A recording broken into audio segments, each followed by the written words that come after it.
Welcome to another episode of the Draft Nerds Podcast. I'm here with the usual suspects, Jordan. My name won't fit, aka Draft Jesus, and this other guy. He's just known as the football encyclopedia, or maybe just the encyclopedia because Yeah. he knows way more than just football. But none other than Bill Carroll himself, the walking legend, 11 Bravo, host of College Football Forecast. How are you doing, sir? Just fine. And I'm going to be with you, gentlemen, very briefly because I do have to do something with my friend Zennie Abraham you met earlier today. So we'll need to speed through this as much as possible. All right. Well, we got Bill here for a good time, not a long time. All right. All right. So, a couple things we've been going through and talking about is the NFL draft, obviously, and some of our players that you need to watch and guys that we want to bring to your attention. So today we decided to talk about some edge rushers and some wide receivers. Each of us picked a receiver and also an edge rusher that we wanted to focus on. Jordan, tell us, who's your wide receiver that you wanted to highlight today? Man, I literally forgot. Jeremy Bernard. I picked Jeremy Bernard. I've been wide receiver now. I've been only watching a lot of wide receivers lately. All right, and for me, I couldn't decide. I've been talking a lot about Mekhi Lemon. Ted Hurst was a guy that I kind of highlighted a lot of. I talked a little bit about Denzel Boston, not as much as I think I should. Love Malachi Fields, but today I do want to highlight Denzel Boston. I really hadn't gone into depth in the detail about him, so today I want to do that. Bill, what's the receiver that you wanted to talk about today? Well, I'm going to cheat slightly and give you two. Okay. One of which is Camden Brown, and the other which is Eric McAllister from Texas Christian. And they're similar guys, angular bodies, and a lot of people are looking for that big-bodied deep threat, and they both are that. They do it slightly differently. Brown is a little more of a guy who's going to sort of lean, literally, physically, sometimes lean into you, while McAllister tends to want to try to get away from you a little bit more. But they both can, get downfield, make big-bodied receiver plays, and they both are really effective guys. Both went over 1,000 yards. In the case of McAllister, almost 1,190 yards at 16.53 yards per catch. So he's a true deep threat. And Camden Brown was not far behind at 16.6 yards per catch and 1,079 yards. So they're both productive, big-bodied receivers with some speed. Awesome. All right, and then edge rushers. Jordan, who's your edge rusher? I've been talking with a lot of Ravens fans recently. Some people think it's a reach at 45, blows my mind. So I'm making sure people are watching R. Mason Thomas today. One of the craziest first steps you'll see out of a pass rusher. Absolutely insane explosiveness, and I think he's going to be really nice in the league. Yeah, I agree with you, sir. I agree with you there. What about you, Bill? Who's your edge rusher for today? I'm going to give you somebody who probably most of you haven't seen, but you should have seen. And it's Shelby Gibbons from Southern University. Has had an enormously productive college career. Could have come out last year. Some people might even say he should have come out last year. That's neither here nor there. He didn't. He had another great year. He's closed in on almost 40, close to 40 career sacks and about, like 60-something career total tackles for loss in his career. Maybe a little undersized. Obviously, we won't know until we get official numbers, but my spies tell me he's going to come in probably somewhere in the high 230s to low 240s and probably about maybe a shade under 6'2", but super productive player, knows how to use his hands, knows how to bend, and can convert speed to power. Okay. All right. For me, two guys that kind of just been standing out to me. One guy is Joshua Joseph from Tennessee. It's a guy that I feel like no one's really talking about at all, and he's gonna go. He's gonna go pretty. Like, I think he'll go day two. He has some stuff to his game that I kind of wanted to highlight. Another guy that I kind of wanted to bring some attention to That I've heard his name, but just maybe not as much as I think we should be hearing his name. And that is Akeem Messador. He's kind of gotten overshadowed by his teammate Ruben Bain.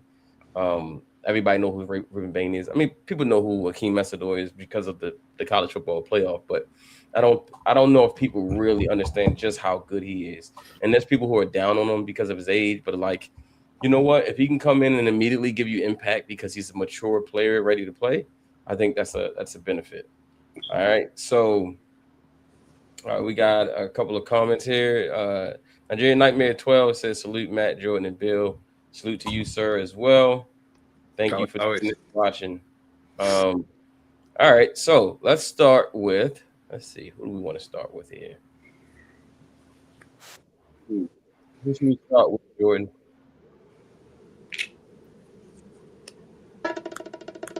Oh, you asking who I want to start with? Yeah, who do you think we should start off with?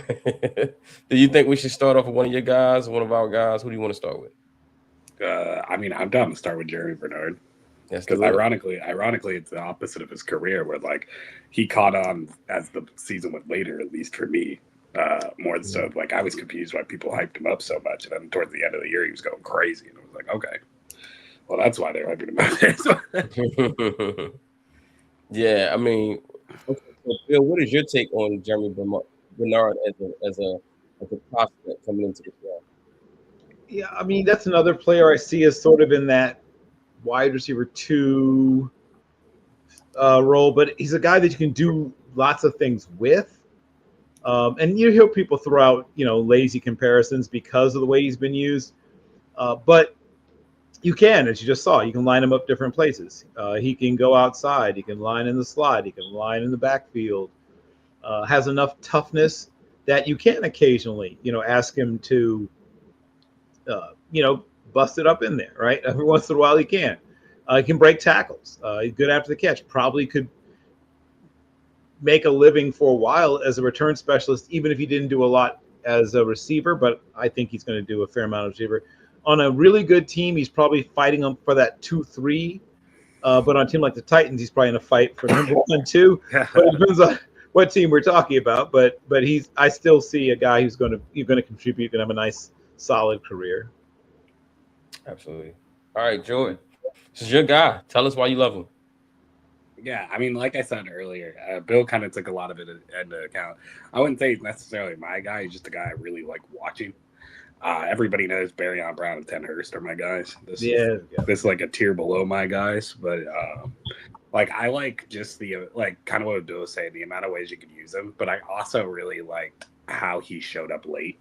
I think he attacks the ball pretty well for somebody of his size. Like, for example, like Ty Simpson will drive me up a wall insane too. You'll probably hear it at some point during these games, but like watching Jeremy Bernard, I wish he had a little bit more effort in the run game, but that's obviously never going to be his thing. But like I just like him as like a gadgety player that you can kind of move around. I don't think of him as a number 1 either. I think of him more of just like a bright colored crayon in the box, Well put. And I think he's really nice. I do want to see him get better at like run blocking. Yeah, I like Bernard. I mean, obviously, as he has a great run blocking rep. Yeah, is that what you feel like his biggest flaw is? I think to me, I'm fine if you're not a good blocker. Just show me effort that you want to block, and that's where he kind of drives me a little insane. I also think he's a little bit stiffer for somebody of his skill set, which is kind of weird to say. But I wish he was a little bit less stiff. But those are like the two. Yeah. Yeah.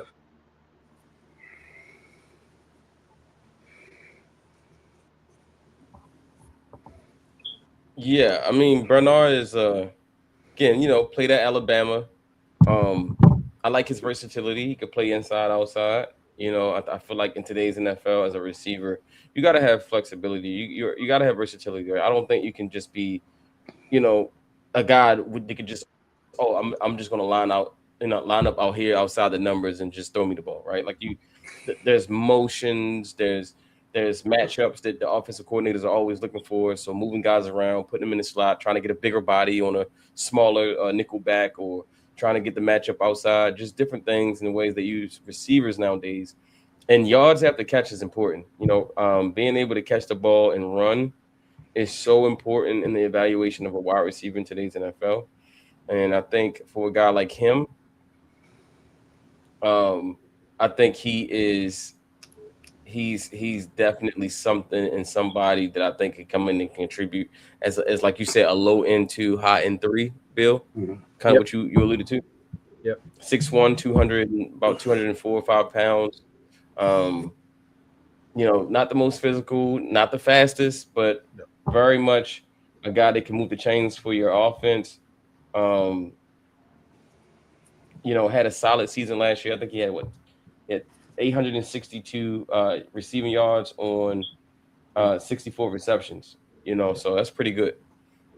Yeah, the NFL player who most reminded me of was James Thrash.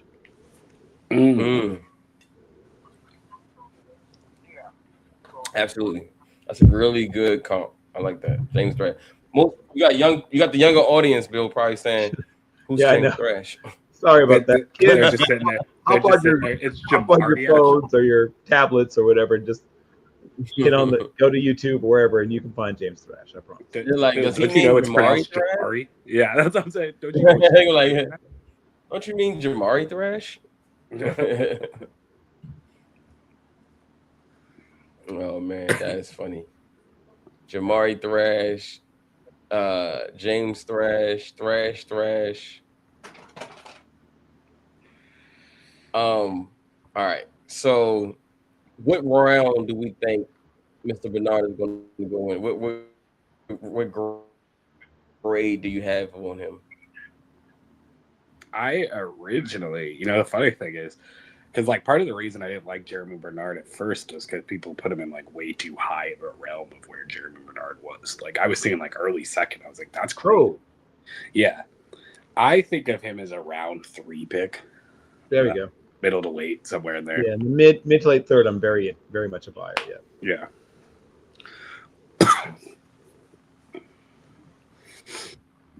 You said mid to late third, Bill? Yep.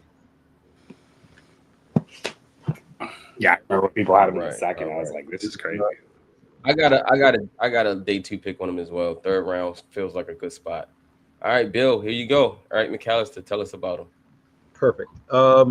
So the knock that people always have on TCU wide receivers is that they come out of TCU, right? That's really literally the knock they have. So that means that they've run 4-ish routes, right? Mm-hmm. They've run mesh, they've run curls, they've run, fades, goes, slants, right? And most other things are somewhat foreign to them. But he's big, strong, and fast. He doesn't mind a little bit of the rough stuff. I'm not saying he goes out looking for it, don't get me wrong, but he doesn't mind mixing it up a little bit. And you get to see it right here, right? He fights through contact, gets open, gets the ball. And for a guy who's got his build, he's going to come in probably a little under 200 pounds and 6'2" and change. Decent playing strength. And you get to see him, like I said, in some of these situations, show good concentration, a good amount of what I call playing toughness. Mm-hmm. Are you going to have to teach him certain things? Yes. I'm not pretending otherwise. There's things he just hasn't done yet. Could he get more nuanced in route tempo and route deception? Oh boy, yes. I'm not pretending otherwise. But if you are, we just talked about where we saw Mr. Bernard going. This Mr. McAllister might go even around later, but I think he has more upside because he can beat people down the field. And look at that. Look at him after the catch. Boom. Look at what he just did after the catch. Right? That side jumps off the screen too. Yep. And he ran through some contact. Right? They were arm tackles. They weren't great tackle attempts, but they were tackle attempts. I'm going to be proud of this tackling. This is not what I would open my film with if I was one of these defensive backs, but nonetheless, He saw him fight through it, play through it. So if you trust your wide receiver coaching, right? You say to if your wide receiver coach, the guy says, "Yeah, I can coach him up," and you believe him when he says that. If he's sitting there, very into the third or even into the early fourth, I think you do a heck of a lot worse. Yeah, absolutely, absolutely. His sheer size, I'm one of those people who I have a thing with TCU Tennessee wide receivers. I know we've Um, had this discussion before. yeah. But I will say his sheer size just jumps off the tape. Like whereas like last year, Savion Williams was not a wide receiver, right? He was No, basically a running back. He was a he's running back, purely a gadget, running figure out back what type. you would do with him kind of player. Exactly. Get the ball in his hands and let him just kind of run. But he wasn't a receiver. This kid has some wide receiver, right? He's Yes, got the size. He can yes. run. He can run. He's a decent route runner. The routes they ask Yeah. him to run, he runs fairly well. I was just about to say they don't ask him to do a lot at TCU from a route running standpoint, but the things that he's asked to do, he does a pretty good job of doing it. He fights through contact. Yep. I think coming into the league, he'll probably be a 3 or 4, and then he'll develop as he develops. He can probably I was be as half good joking as that the Green Bay Packers would just take him just because they just collect wide receivers. But they don't have one quite like him, right? I mean, the closest I guess would be Christian Watson. Christian Watson, yeah. But and don't take this the wrong way, but he's better at some things than Watson was coming out.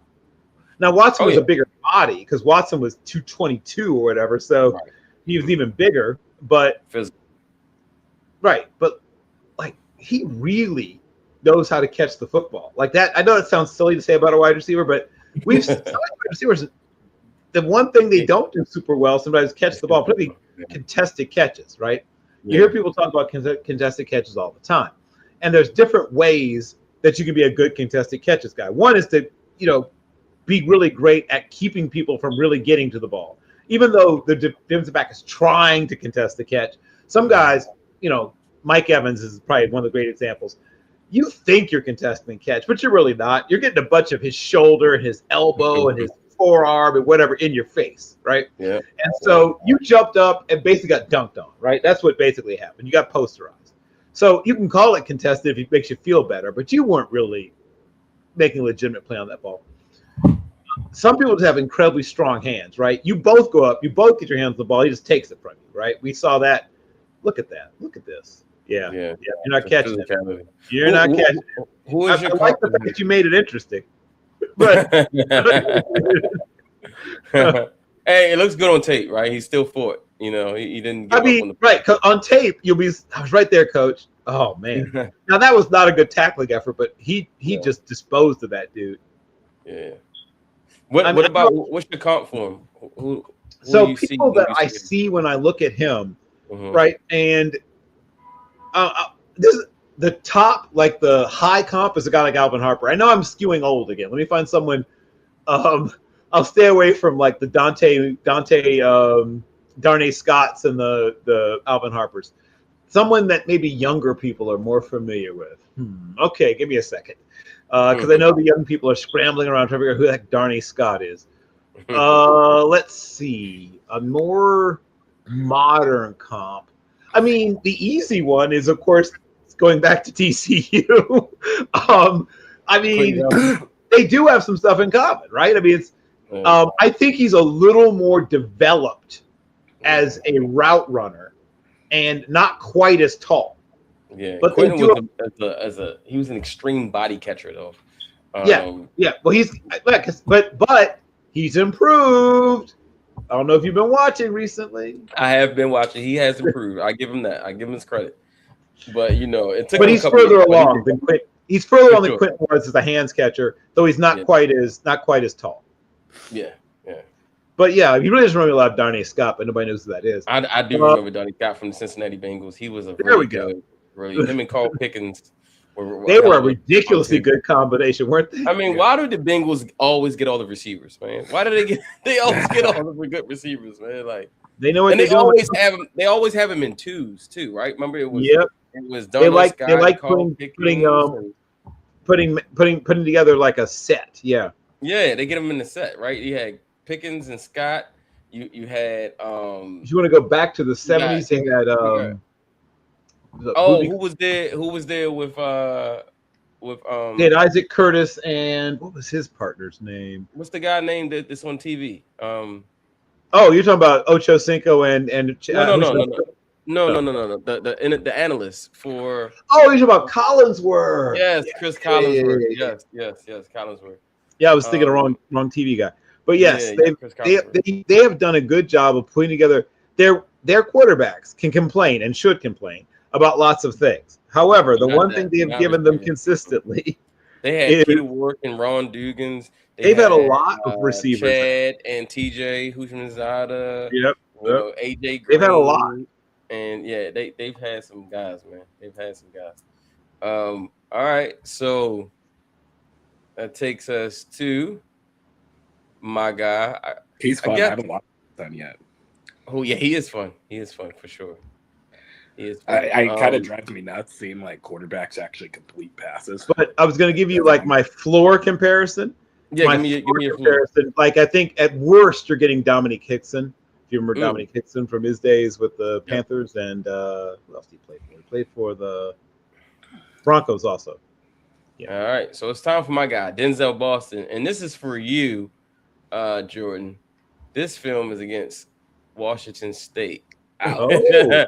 Go Cougs! Why would you want a game where he obviously got shut down? Hey, nope. I wanted to. We need to see. I like to. I like to. I don't like to look at the stats and be like, oh, he went off in this game. Let me watch this film, right? I want to see what he does between the in between the plays, right? The ones when he's not getting the ball. Is he blocking? How is he coming off his routes, right? Is he running full speed even when he doesn't get the ball? Things like that. But yeah, go Cougs, man. Look at those Cougs. Look at those Cougs, Jordan. Yeah. Look at him go.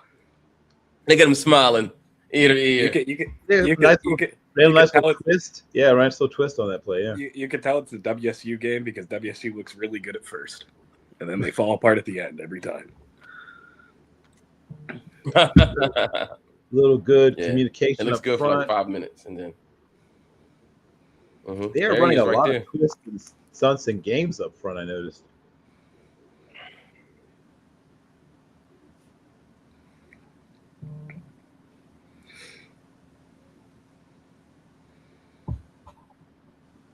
Yeah, he doesn't come off quite as hell for leather when he's not. He knows he's not getting the ball. It looks like. Man, I wish that the guy who keeps going in and hitting the quarterback, his name's Cyrus Webb.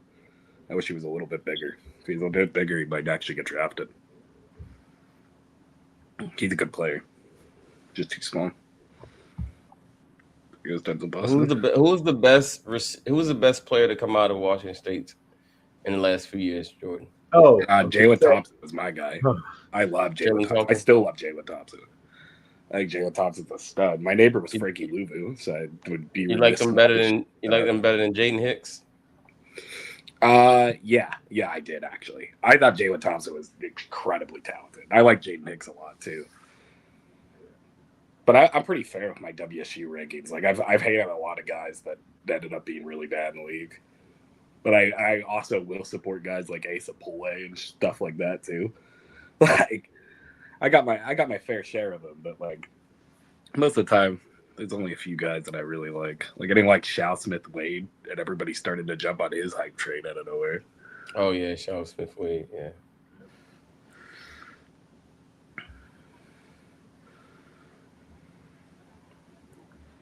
Oh, look at that route. Dude, disgusting. Ran that thing hard, man. He ran hard on that. You see that? So like, yeah. So because he knew he was getting the ball and it was on a deep one, but he definitely doesn't come off the same every time. Yeah, he came off on that like look at him dig this out. Double move. Yep. He ran out of real estate. But the thing I like about Denzel though, big receiver, but he plays big, right? I'm like one of my biggest pet peeve. I really hate big receivers that play small, right? Like you got all that size. I need you to put it to use. Big receiver, plays big, can high point the ball, 6'4", big frame, but he can play. He has versatility. He can play inside. He can play outside. I mean, this dude can, you can bring him in motion, reverses. He even ran back kicks. So shows his versatility for a guy his size. And look at that, going up. Yep. These are the type of plays that he's going to, that when they turn on the film, this is what they're going to see. And they say, okay, this is the type of guy that you want on that outside, right? You hear Baltimore Ravens, Eric the constant GM say, I want that outside X receiver. So they can do stuff like that. Yep. The strong hands going up, corner the end zone, fade routes, can just go get it, right? Like, he's one of the real true X receivers in this draft, right? There are some guys with some size in this draft, but when you turn the film on, you don't see it. They just don't play in that with that type of size. Okay, his blocking effort could use a little tweaking. Yeah, I saw that. I saw he just ran right. Maybe, I don't know. Maybe I'm gonna give him an excuse. Maybe he knew the ball was going left or something, so he just was like, "Oh, screw it." Yeah, maybe that's it. But yeah, these are the things that NFL scouts and GMs are watching on film. They're not just watching all your highlights and your touchdowns. They want to see what you do when you're not getting the ball. Right? This is a good attempt. Look at that. Getting the guy on the ground, Bill. You see that? Getting him on the ground. Okay. Physicality. He said, "Hey, you come my way, I got you." Okay. Denzel Boston is a guy I don't think people are talking about enough, right? They talk about Jordan Tyson, Mekhi Lemon. I've been kind of driving that train. Carnell Tate has been getting some love. We kind of talked off air. I just don't know what the Carnell Tate thing is. Projecting Boston into the late first. I see a lot of mid to late first on him. So yeah, I see a lot of late first. I think he deserves to go probably a little higher. I think he probably will go higher once he goes to the combine. Now exactly, yeah. If he has a great day, yeah. If he goes and has a great combine, that stock is going up, baby. That stock is going up. Yeah. That's why I had to close it out. So they did that when I was showing the YouTube footage. So usually when if I'm doing all 22, they leave me alone. So hopefully they leave me alone. He's talking about the YouTube matrix. They shut you down. I think they got me for the McAllister highlight that we were showing. Did they? But yeah. So normally when I do the all 22 though, they leave me alone. They don't mess with me on the all 22. But you show that YouTube stuff, yeah, they come after you on that. Oh yeah. So I usually don't show YouTube stuff on here because they definitely will be like, no. Hit you with the Matumbo. No. Right. All right. You guys' takes. You guys know what I think about Denzel Boston. What do you guys think? Jordan, what's your take on Denzel here? I like him.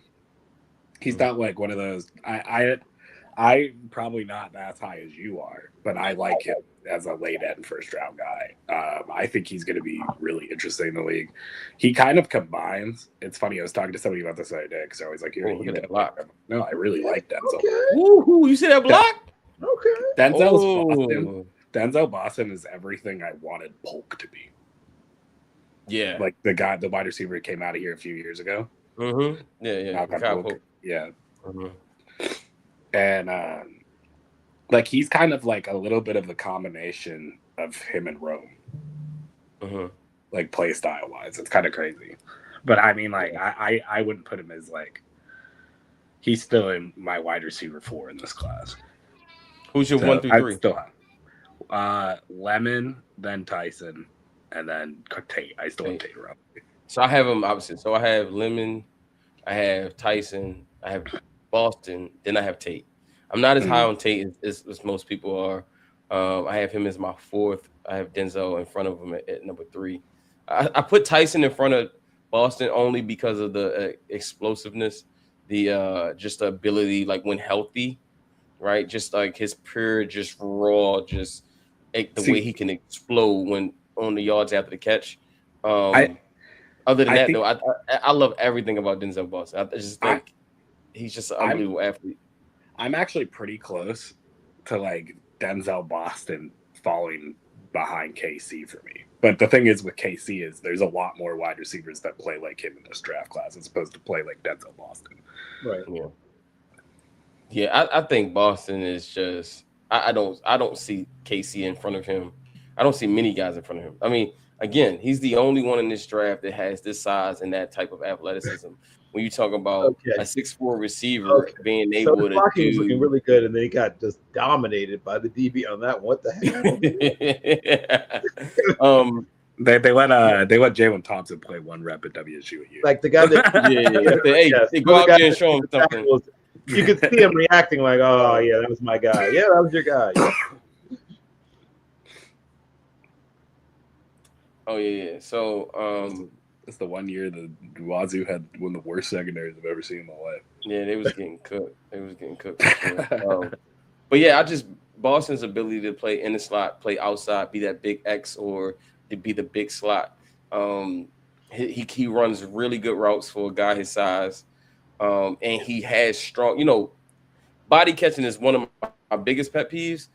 But the opposite is I love guys who grab and snatch the ball with their hands. Guys who just they have confidence in their hands, and you can tell because every time the ball comes near them, they're just using those mitts to just snatch the ball. You're going to need that in the NFL. You're not going to be able to survive in the league body catching. DBs are too good. They practice punching the ball out, and you see a lot of that.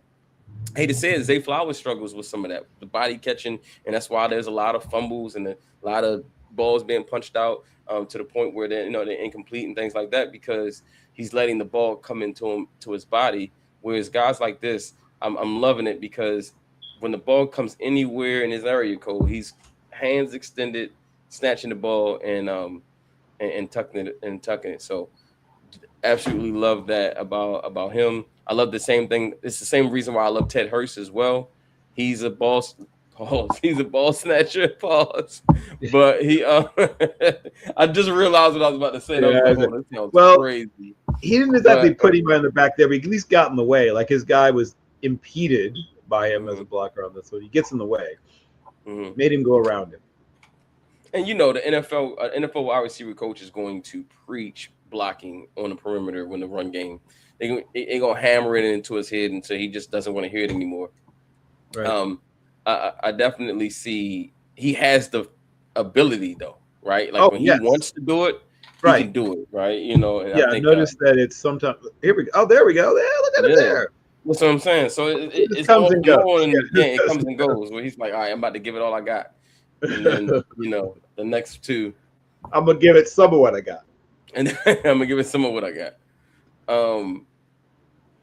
While this is on real quick, before we go to the next thing, what do you guys think about Jonah Coleman? I know this is a weak running back class, but there are some backs in this draft I do like. What is your guys' comments on Jonah Coleman? I was actually just about to talk about Jonah Coleman. He had a nice little play in this game a little bit early. Jonah Coleman's nice, man. I mean, like, he's just like a classic solid back. I don't think he's going to be anything special, but I think he's going to be like one of those RB2s like on your team for like ever. And he's just always making good production. Like, I like him a lot. He's definitely ingrained in like my top like 3 to 4 running backs. My real question now has been, how high am I putting Mike Washington? How brave am I willing to put Mike Washington up more?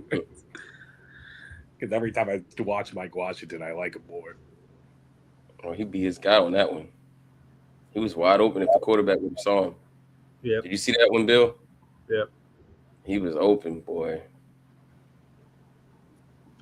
Yeah, I think his stealing is like the Mendenhall brothers. Like he could, Richard Mendenhall to Walter Mendenhall, right? Like depending on how things work out for him, he could be one of them, whichever one of the Mendenhall brothers. I think timed speed will be interesting to see. He doesn't look like a guy that is just going to flat out, blow people's minds with speed, but he could help himself if he has a really good 40 time. But I don't think he's going to be that fast either. But I think like in this class, it's fine to not be that fast because there's like a lot of running backs that will be fast in this class. And then once again, I reiterate, Mike Washington is going to run crazy fast compared to what people think he's going to run. And he's going to be scary, bro. Right. But yeah, I think if he maxes out or whatever, he could end up being a Rashard Mendenhall type if he, like I said, maxes out. If he has a really good combine, if he works hard on some of the stuff he, where he can still grow into and things like that.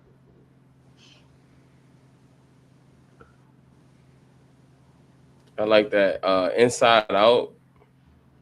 So it kind of shows the versatility, right? He's called a fade route from the outside, and then here he is starting from the inside and running that out route from the inside from the slot. Look at this, come open, and then he's got the body to shield off a defender, kind of like that power forward to be able to once you're on my back, you can't get around me. I'm sick. This 6'4", this that arm length, like you can't get around him once he got you behind him.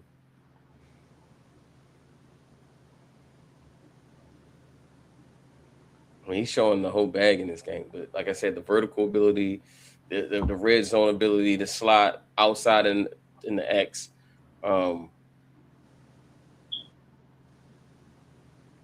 He's shown some of the blocking. He's shown some where he needs to block more. But that's why I love to watch these games because, again, it shows you more than just the highlights. Obviously, you get to see what are you doing on a down in, down out basis. That was like a 2.5 yard game, but it was very impressive. 2.5 yard game. Yeah. A lot of effort. He broke like 4 tackles. Yeah, he did. But it counts as 2 tackles because it's WSU. But I mean, like, not to also brag, but he's also doing this against incredible talent, like the only known Pac-2 dynasty ever. There you go.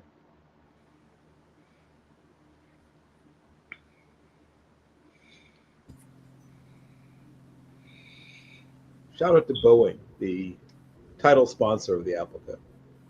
Yeah. Hey, did Washington State beat Washington in the Apple Cup when Cam Ward was there? I think we beat him the year afterwards. Okay, because that was Michael Penix's year too, with the Odunze and those guys. Normally, what happens in the Apple Cup is the Cougs will be winning for 3 quarters, and then the fourth quarter, they'll do the dumbest thing you've ever seen happen in your life. What's the record right now between the Cougs and the Huskies? I'm pretty sure. Oh my god, it's bad. It's kind of like the Generals, really, but 74 wins to 33 wins. In this analogy, 74 to 33. Yeah.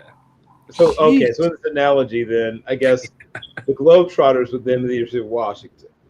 No. We're the Globetrotters because we're the Pac-2 dynasty. Oh, okay, right. The Pac-2 dynasty is crazy.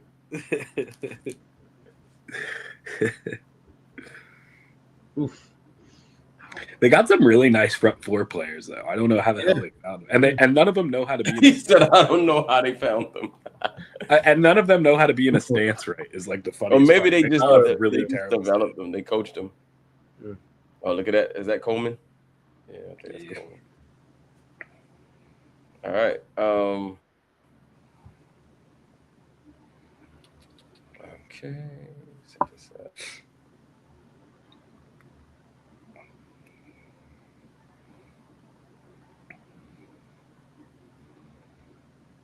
All right. So, Bill, who was your edge rusher that you told us that you wanted to talk about?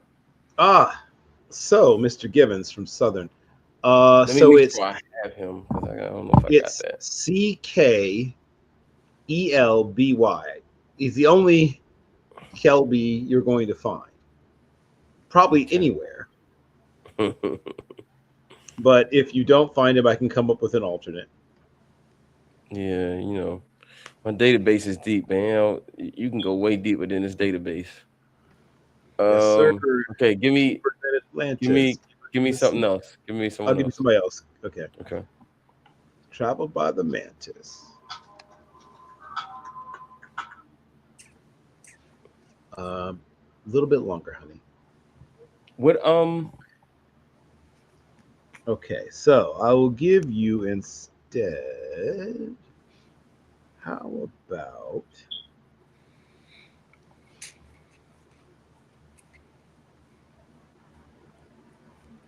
Okay. Maybe not the talk of the Senior Bowl, but someone who got some buzz these was Name Tucker from Western Michigan. Okay. Let me this is Jordan's while I'm looking for your guy. I'll go ahead and put Jordan. Or Mason Thomas. Take it away, Jordan. And who did you Man, say, Bill? Who did you say? Name Tucker from Western Michigan. yeah, you talk about explosive athletes. Like there are cut-ups of R. Mason Thomas where they have him taking like his first step and he's already like 2 yards ahead of everybody, like including the tackles, by the way. Like the tackles reactions aren't even fast enough. He is a really, really nice player. And I think people have just forgotten about him, right? Like The injury, yeah. yeah, that's a big part of it too. But it's like I remember like early on in this process, people had him like really high in the first round.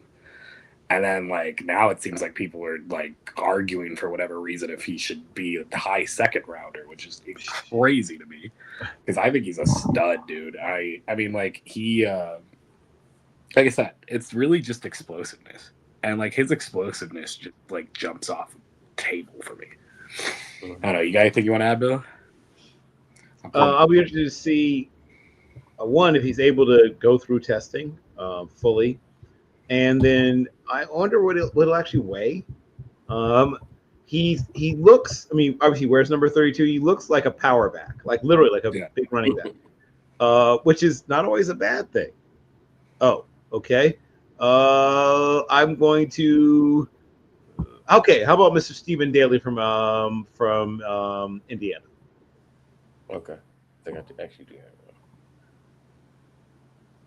Yep, I got him. Cool. There we go. Okay. All right. But yeah, that's a great rep. Now the I was gonna say, did y'all see that? That's a great rep.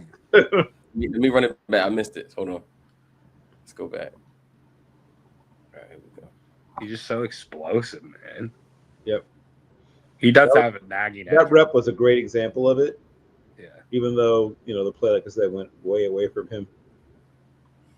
Yeah, he's so explosive and his ability, like his play strength, yes, is bigger than his size would suggest. Right. Like he can split double teams just like that. He can power through offensive tackles. He can beat you with speed. He can go speed to power. He can stand up. He can put his hand in the dirt. I mean, he's just even getting coverage reps out there. Yeah, I've seen him. Exact or special. Yeah, so he I like him a lot, man. I like him a lot. He reminds me. It's funny because him and Cassius Howard have similar play styles, but I think Mason Thomas is better at it. Right? Like I think Mason Thomas is better at the play style in which him and Cassius Howard both have. I think he's a better. He gives. Well, they threw him out of the club on that play. Yeah, it was a rough one for him. How did Matt go out? Oh, yeah, Matt may have gotten the hand solo treatment there. During this time, R. Mason Thomas is a really nice edge rusher. He had injuries literally every year of his career. That's the why he's probably going to go. I still have him in the top 50, but that's probably what moved him out of the first round. Yeah, and like I think what Matt was kind of alluding to with like pass rush skills is like R. Mason Thomas uses speed to power like really well. And for like most people who don't know what that is, like basically like that first step being so explosive and using all of his strength to push in, but also like the quickness of the hands, the quickness of the movement. That's where R. Mason Thomas gets me. I've always been a guy who's like really big on like quick hands. That's why I'm a huge Ruben Bain guy over like anybody in this draft. Actually, like he's my number one player. And it's literally just because he has such quick hands, and they're just incredible. Where you at it? All right, there we go. I think the other thing. What happened was, I'm hardwired into the computer, but go ahead. I'm sorry, I didn't put you off here. Oh no, yeah. So like basically, like he's gonna come in a little bit shorter. He's had injuries like every year of his life, but essentially, like I just think he's so twitchy. And I was just explaining like what speed to power looks like, and like having like I was talking about Ruben Bain is my favorite player in this draft because he has like really quick hands. I don't think R. Mason Thomas has like super quick hands, but when he's bending, he always attempts to do something with his hands, which is like something I really like to look at when I see players. I like seeing people have a counter punch, right? So it's like your first move doesn't work. How do you adjust? Those are my favorite reps to watch any pass rusher on, not the ones where they just beat it right away. No, absolutely, absolutely. For me, I know when people study edge rushers, the first thing they look at is sacks, and they look at stats, and they look at the pass rush. The one thing I'm looking at is like, how does he set the edge, right? How does he, does he have strong hands at the point of attack? Can he set the edge, a hard edge to allow, to be able to turn a running back inside, right, to your linebackers and to your defensive linemen? Because the pass rush thing, I just think if you're an edge rusher or whatever, you're a pass rusher, that'll come, right? The sacks will come, but if you can't stop the run, Right. then it's gonna be a long day for you. You know, sacks because those It's keep gonna be running. a long day. Yeah, this is gonna keep running right at you, and then you'll get to the point where you become a liability and you won't even be on the field. So, um, being able to set the edge, that's what made Khalil Mack so just unbelievable coming out of Buffalo, was that Right. like he set in a hard edge. Like he was like coming out of college setting that NFL like Terrell Suggs type of Right. edge coming out of school, and you just don't see that a lot. Ruben Bain can absolutely do that. That's the thing I do love about Ruben Bain, is that like he has that grown man NFL ready edge setting ability. Mm-hmm. I think it helps him with his pass rush actually, because the offensive tackle has to be ready for anything. They have to be. They don't know what's coming when those type of guys are coming at you. Is he bringing power? Is he bringing speed? Is he going to rip? Is he going to like whatever like what is he going to give me on each every play? And you giving the offensive tackle a lot to think about. See, the funny thing is, like, you can see it with him on pass rush reps, particularly, like not when he's trying to set the edges hard, but more when you're just trying to rush the quarterback. On those plays where he's just running straight, he is like a step ahead of everybody. It is insane. Yep. But there are certain reps where he just like literally he gets off the ball so quickly that the tackle is not even up from his stance yet. Like it's crazy. But the injuries are a big thing. One thing that I wish he also did a little bit more. Well, I mean, first off, like big blockers are gonna knock him out, like at times, right? Because like he's a smaller guy. He's coming in like 6'2". He's much more of the speed rushing on that. So like a long guy's gonna take him out. The other thing I wish he did with like his game, is I wish that sometimes he gets a little too tentative when he's trying to set the edge. Like he'll set the edge and he'll have it perfectly up, right? And like the edge will be nice, but he'll be so focused on like controlling that spot on the edge that he won't go for it when he already has like an open lane to get the quarterback.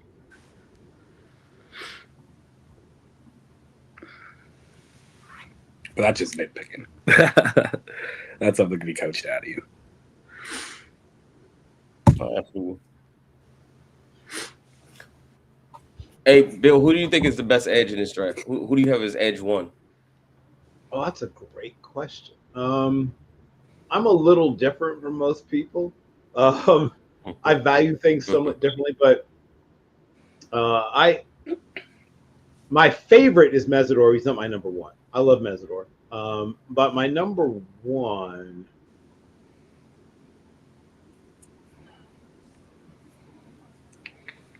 I mean, I don't dislike. Okay, I like a lot of them, and so in my top tier, I've got all the usual suspects. I've got Bailey, I've got Bain.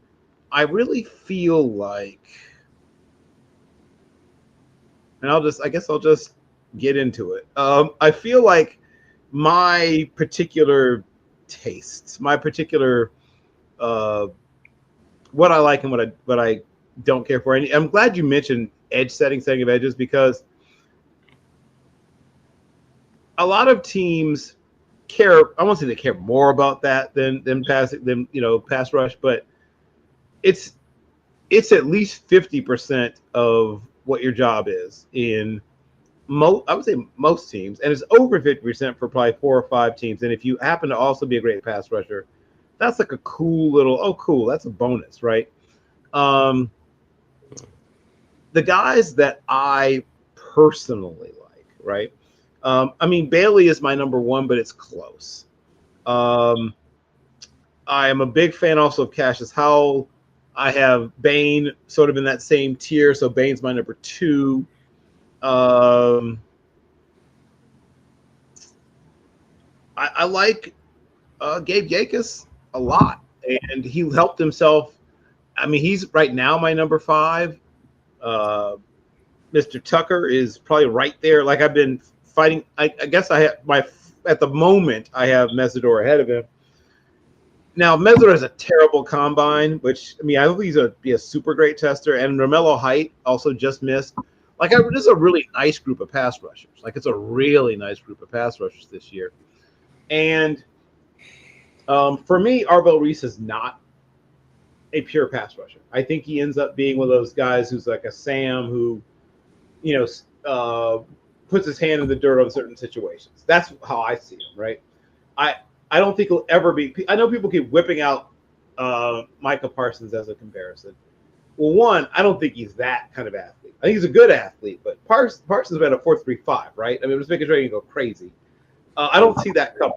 I don't see that's happening for him. I don't think he's going to run 4.35.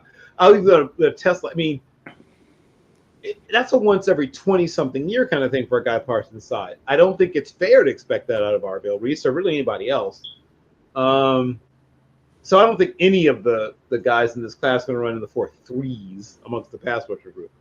I think there's probably 2 or 3 guys who run in the 4.4s, probably the mid to upper 4.4s, and then everybody else is in the 4.5s, which is fine for guys who weigh 240, 250 and up, and 260, 270 pounds. If Bain runs 4.69, right? Because he's going to come in. I mean, he's going to probably slim down. He'll probably show up at 261 or something, but he's going to play in the high 260s, low 270s. So that, like, I think people sometimes forget how fast 4.69 is when you're that size, right? So when people say, "Oh, we're disappointed if he runs 4.69," heck, if he runs 4.74, that's nothing to be ashamed of. But if you're looking for like a surprise, super good tester, watch out for Gabe Yakis. Watch out for Gabe Yakis. I think he might test better than people are expecting. Gabe Yakis. And Bain is your number 1 guy? No.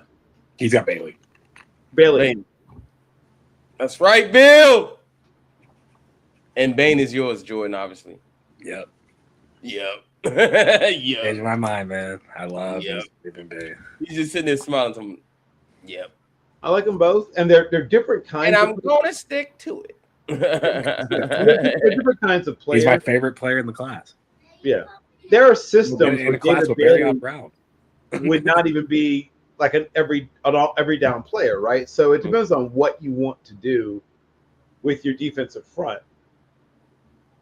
But, God forfend he end up with somebody who really knows what to do with him. Yeah. I mean, what do you think is the best fit for? Okay, so both of you guys, best fit for Bain and for Bailey. I mean, Bain could go a lot of places, obviously, but where the team I think where he would like super flourish is Cincinnati Titans. I think he would have a great career with the Cincinnati Titans. I don't know if they'll take him, but I think he would. Saleh. Yeah, I think he would basically become Saleh's Nick Bosa, and he would flat out flourish. Different kind of player, but absolutely, yeah. And what about Bailey, Bill? Yeah, see, it's a little different with him. I think he would flourish in Dallas. I think he would flourish in Dallas would be crazy. I mean, God forbid he end up with the Eagles. Like, that would be bad for everybody. That would be bad for everybody. That would be bad for business. That would be bad for everybody. But teams that know what to do with that kind of player, because not every team does. Yeah. We've seen guys sort of not be properly utilized or be sort of flounder around because they're in a system where they're asked to do things they can't do, but they don't do well. Right. But a team that understands David Bailey is going to get a lot out of David Bailey. Yeah, I agree. What about you, Jordan? I mean, I agree with. Well, first off, Ruben Bain should go to. I think he'd fit in really well with Baltimore. Why am I not surprised? Of No, course. I was actually. You know, what's funny is because I was trying to think of an Arvell Reese team where it'd be really fun to see where Arvell Reese goes because he's just such a weird player. And weirdly enough, like I kept having this thought of like, how fun would it be to see him with the Browns? Just like having Garrett, him, and Mason Graham, and such different skill sets. Like I would just think that'd be so fun. I don't know if the Browns would ever do it, but like I think it'd be really fun to see. Yeah. Yeah, I mean, I actually agree with that. Those would filthy defense. I'll say that much. Yeah, that That'd be a filthy defense. That would be, yeah, that'd be nasty. He said, yeah. He's like, I don't even want to think about it. Yeah, I mean certain things is just you just don't. He's like, yeah, okay, like that's sometimes you're just speechless. But like Bain in Tennessee would be great. I think defensive minded head coach knows what it's like and knows how to get that dog out of those defensive players, right? He did it in New York, did it in San Francisco. Like something about solid sideline energy just brings out the dog in his players. And I think Bain and Simmons, I mean, oh my God, that'd be a nightmare for offenses to deal with, on a week in, week out basis. And then Bailey, I mean, obviously, I think Baltimore would be good for him. Like putting him on the other side of Mike Green, those two speed balls coming off the edge like that, that'd be hard to deal with. And then obviously a Jesse Minter defense. But then outside of the Ravens, though, I think David Bailey, I hate to say it, but he a really good Kansas City. I'd like Chris Jones inside, Lafayette and those guys, and you got Bailey off the edge. I could see that. I'd like to see David Bailey play in Green Bay. I just think that would be a fun one. Like Parsons on one side, Tim on the other, and then like you get some rare glimpses of Baron Sorrell. That'd be cheating. First of all, that'd be cheating. I don't think they have a first round pick because of Parsons, right? Yeah, they don't. I was just thinking of teams that I would like to see about. That would be absolutely cheating, though. Yeah. To have Parsons and Bailey together, that'd be ridiculous. All right, so we're gonna get started. Bill, whenever you have to jump out, just go ahead, and me and Jordan will keep going. But we're gonna get started. Everybody remembers what they had in the mock draft. I have all the North, AFC, NFC. Jordan has all the West. Bill has all the East, and we split the South. Sounds like Reconstruction. So with that being said, all of the West. Mr. Jordan, you're on the clock, sir, with the Las Vegas Raiders. Hi, it's me, the Raiders again. We actually didn't get the news about Chambliss being out in this class. We already drafted him, but then we figured out he got him. No, give me Fernando Mendoza. Yeah, I mean it's the worst kept secret in the NFL, right? Like you hear Clint Kubiak try to act like, well, we don't know yet. Yeah, right. My thing is like, man, everybody always talks about trading that pick. I'm like, man, you can't trade that pick. They've literally been waiting. They've been waiting all this long to get the quarterback to be able to have the pick to pick the quarterback because every year they've been the team on the outside looking in on the quarterback. Right. You went to all that trouble to be so terrible. This is the only reason it makes sense. It's the only reason. All right, so we're all of the East, which means, Bill, you are on the spot with the New York Football Jets. Well, this is fun. The New York Football Jets are a team that could use, frankly, everything. There's nothing. They're counting on you, Bill. All those New York Jet fans are saying, "Help, Bill, bring us back to glory." Help, Bill. Yes. Well, I've seen a lot of different players, including Carnell Tate mocked here. I think, frankly, it's too early in my world. It's too early for Tate. Yeah. I'm frankly looking at uh, who really can give you what I call a tent pole, right? A pillar that you can build your whole franchise around for a decade or more. And you've heard me talk about Tate before. I think he's a good player, but I really think he's going to be more of a high end number two. Mhm. And you immediately have a number one, right? So that would be fun and everything. But I'm going to go elsewhere. I'm going to go to Spencer Fano, and I think that by Whoa. being able to protect your quarterback and lean on people in the run game, you're going to build. I think the player's going to play at a high level for a dozen years. I think he's going to go to, I mean, I know the Pro Bowl doesn't mean what it used to be, but 5 or 6 Pro Bowls, and probably make All Pro a couple of times, 2, maybe 3 times in his career.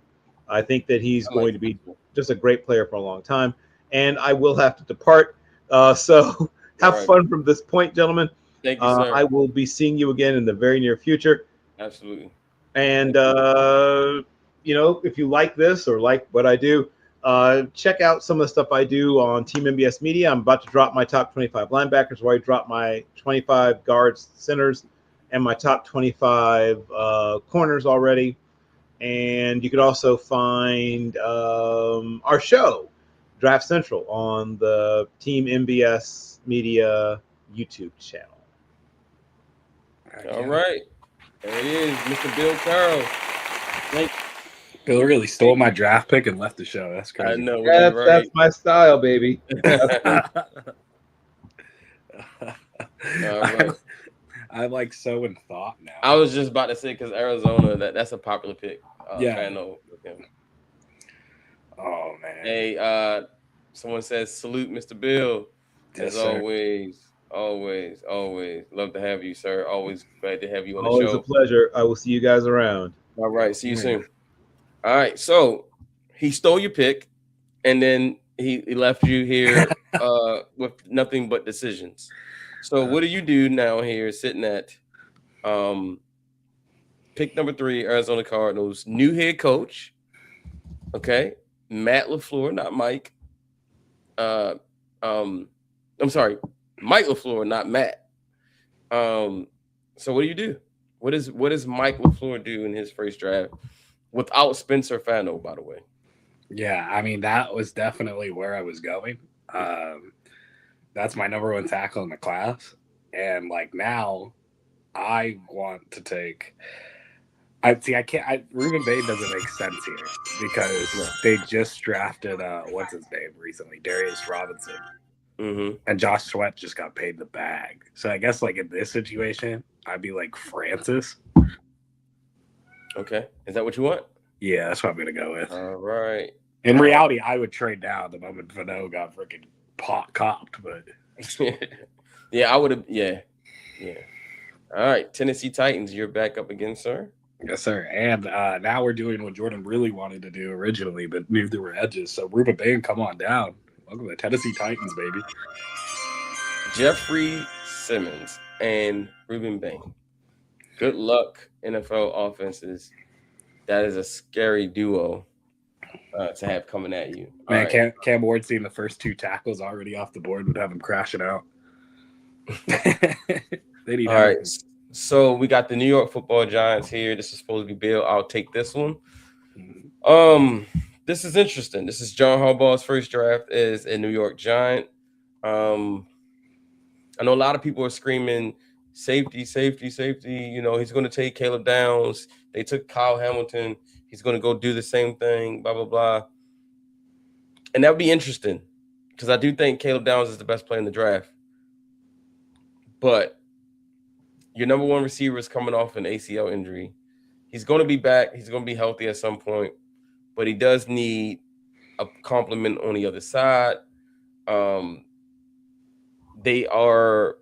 They're missing I think 2 of their receivers are free agents, right?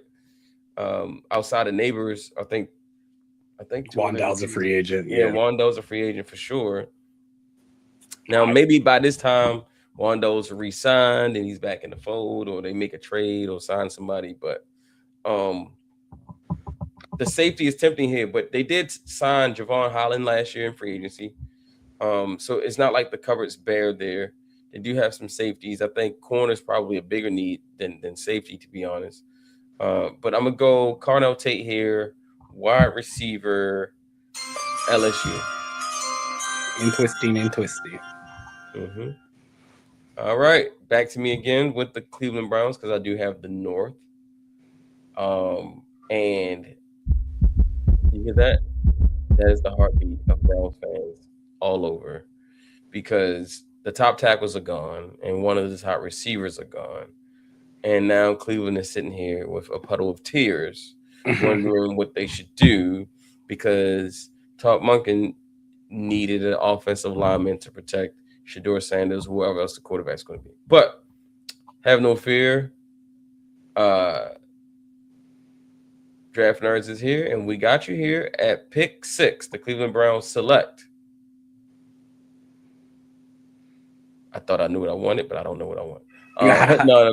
That no thing really. The Cleveland. I know that Fano really messed everything up because then Fano would have went here, and Malinois would have went here.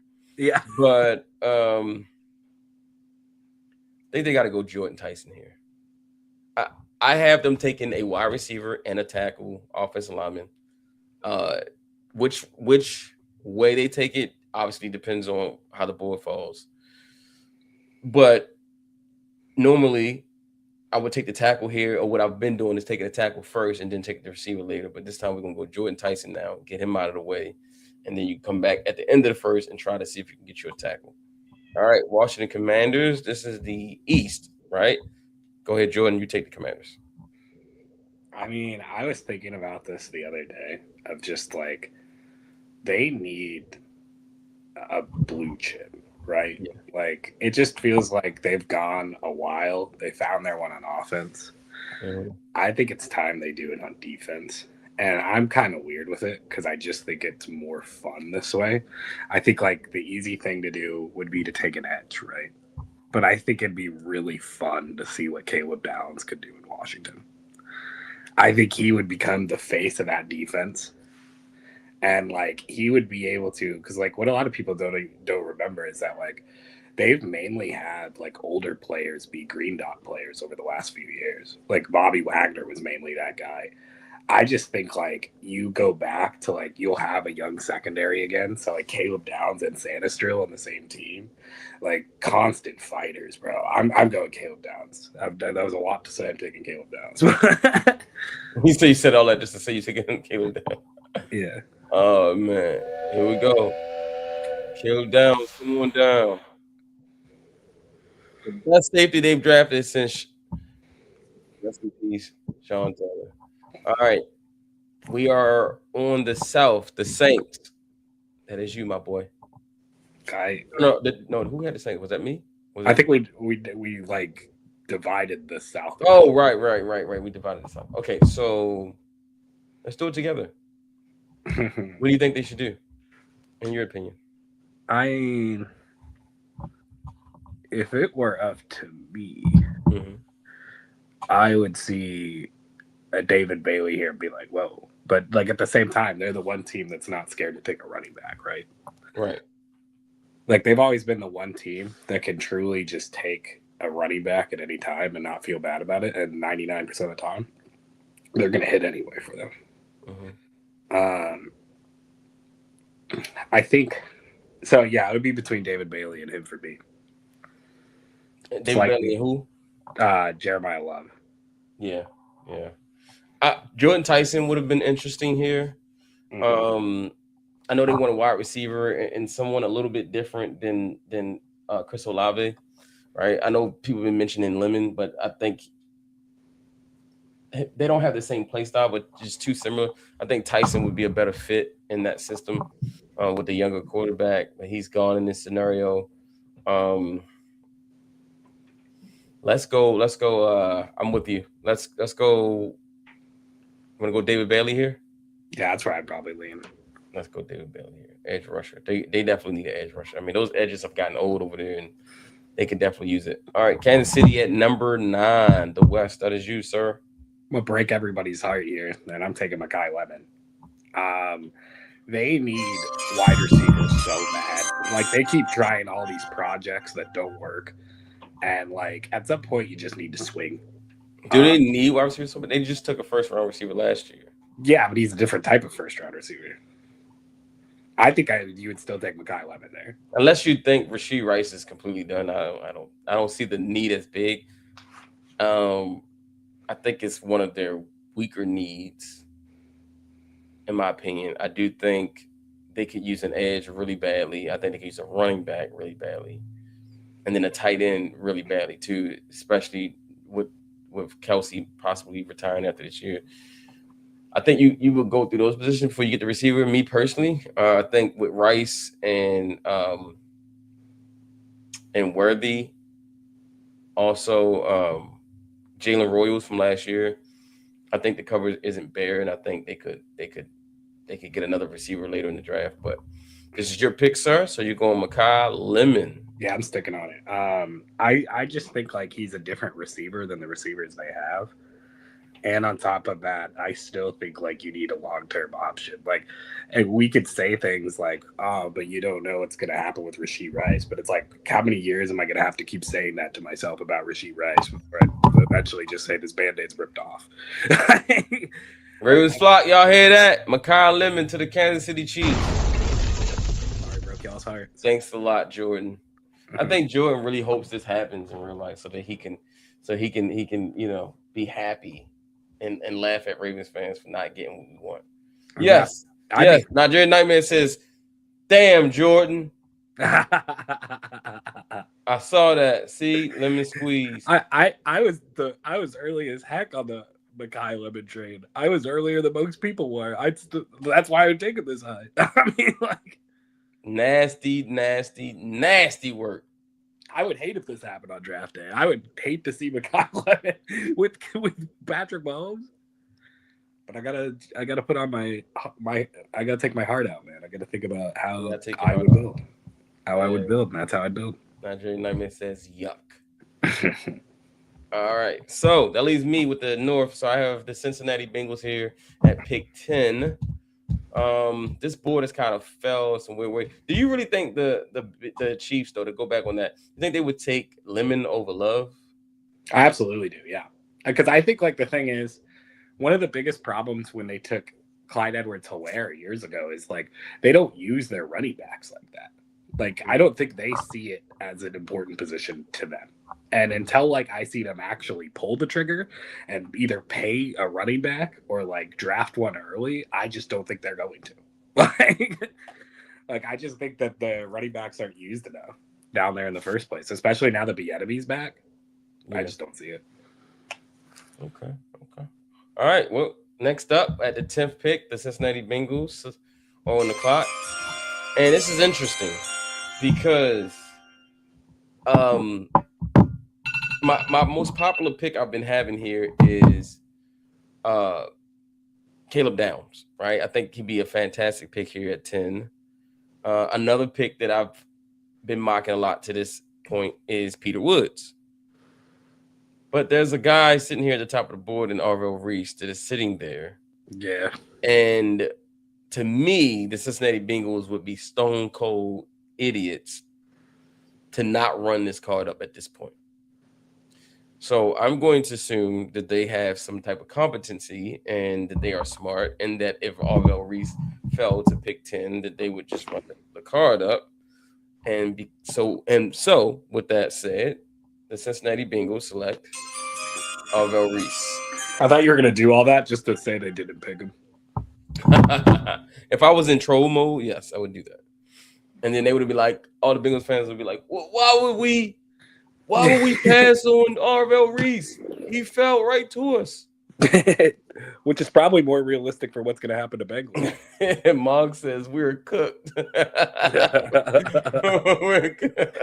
Bro, this could be how the draft could be. We could be sitting there like, oh my gosh, this board is falling horrible. We didn't even get the option to try to take Tyson. Oh my god, this board stinks. All right, so Miami Dolphins. Oh yeah. Give them Mansour Delayed. I will give them a corner until they take that position. Who's the Dolphins? Is that supposed to be Bill? Yeah, I think it was Bill. Okay. Yeah, we could. You take. Okay, yeah, you take the Dolphins. I'll take the Cowboys. That was good because I'm quite passionate about this pick. Okay. I repeat that Storm Duck was the corner one for the Miami Dolphins, and I will say it every single time I have an opportunity to. It makes no sense how they walked in with those corners, and it's part of the reason that I think Anthony Weaver was never really given a fair shot as a D coordinator in the first place, is because they put no assets into their cornerback position, and I'm done with it. Mansour Delane is my favorite corner in the class. I believe it's your favorite corner as well. And I think he's going to be a stud at the next level. I think this guy can help save their secondary. There it is, Mansour Delaney. You are a Dolphin. About time they invest in the secondary. All right, so that brings me to the Dallas Cowboys, and this board hasn't quite fell the way I think they thought it would. But it's still an interesting board nonetheless. And you know what? I'm going to so I think they would have loved Arvell Reese here. Yeah. I think Sony Styles is a guy that can be in play here.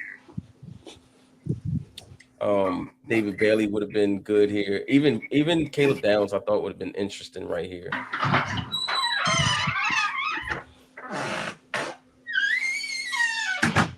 But what I'm going to do is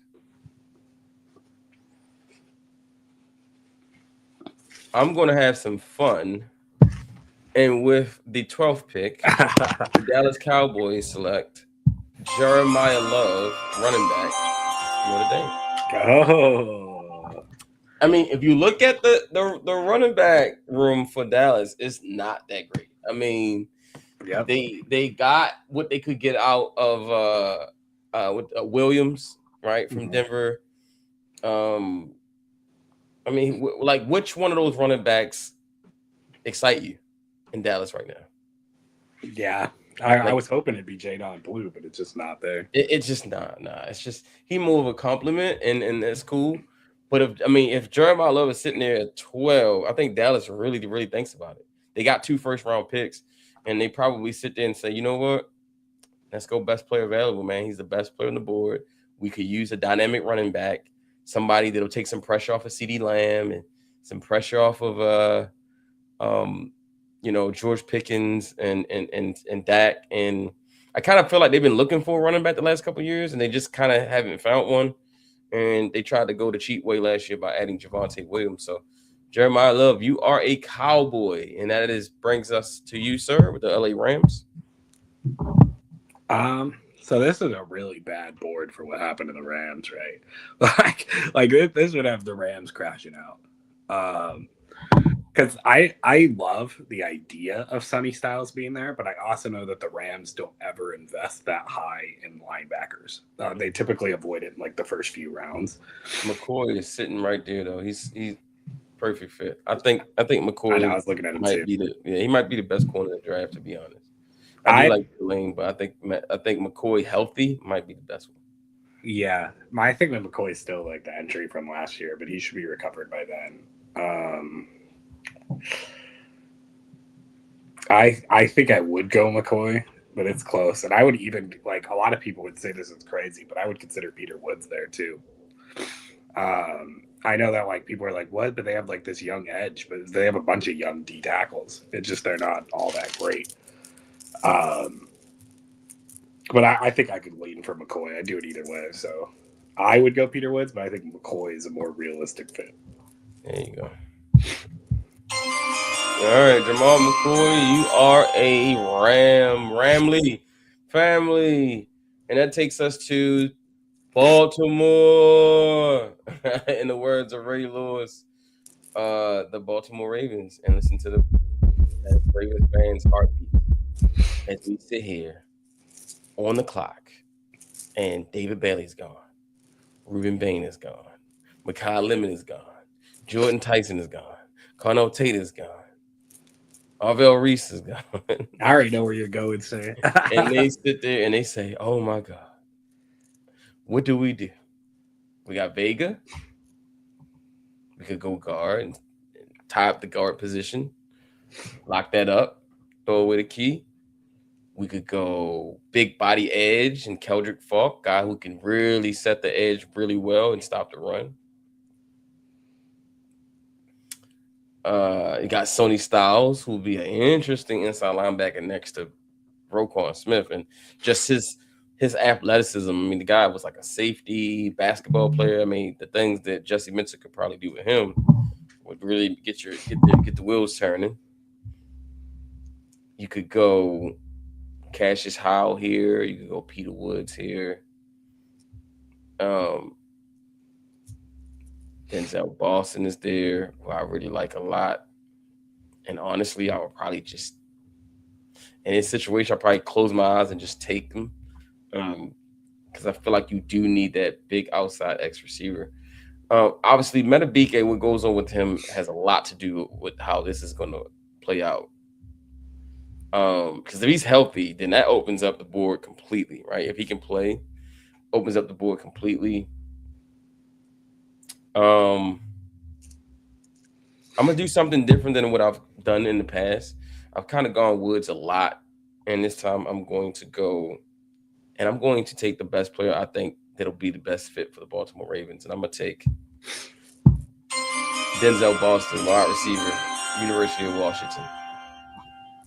Wow. Just watch the film, 6'4", outside receiver, the guy that everybody's been arguing. We need the 6'4" guy. Well, this guy's legit. 6'4", can play outside, can play inside, has versatility, can do everything.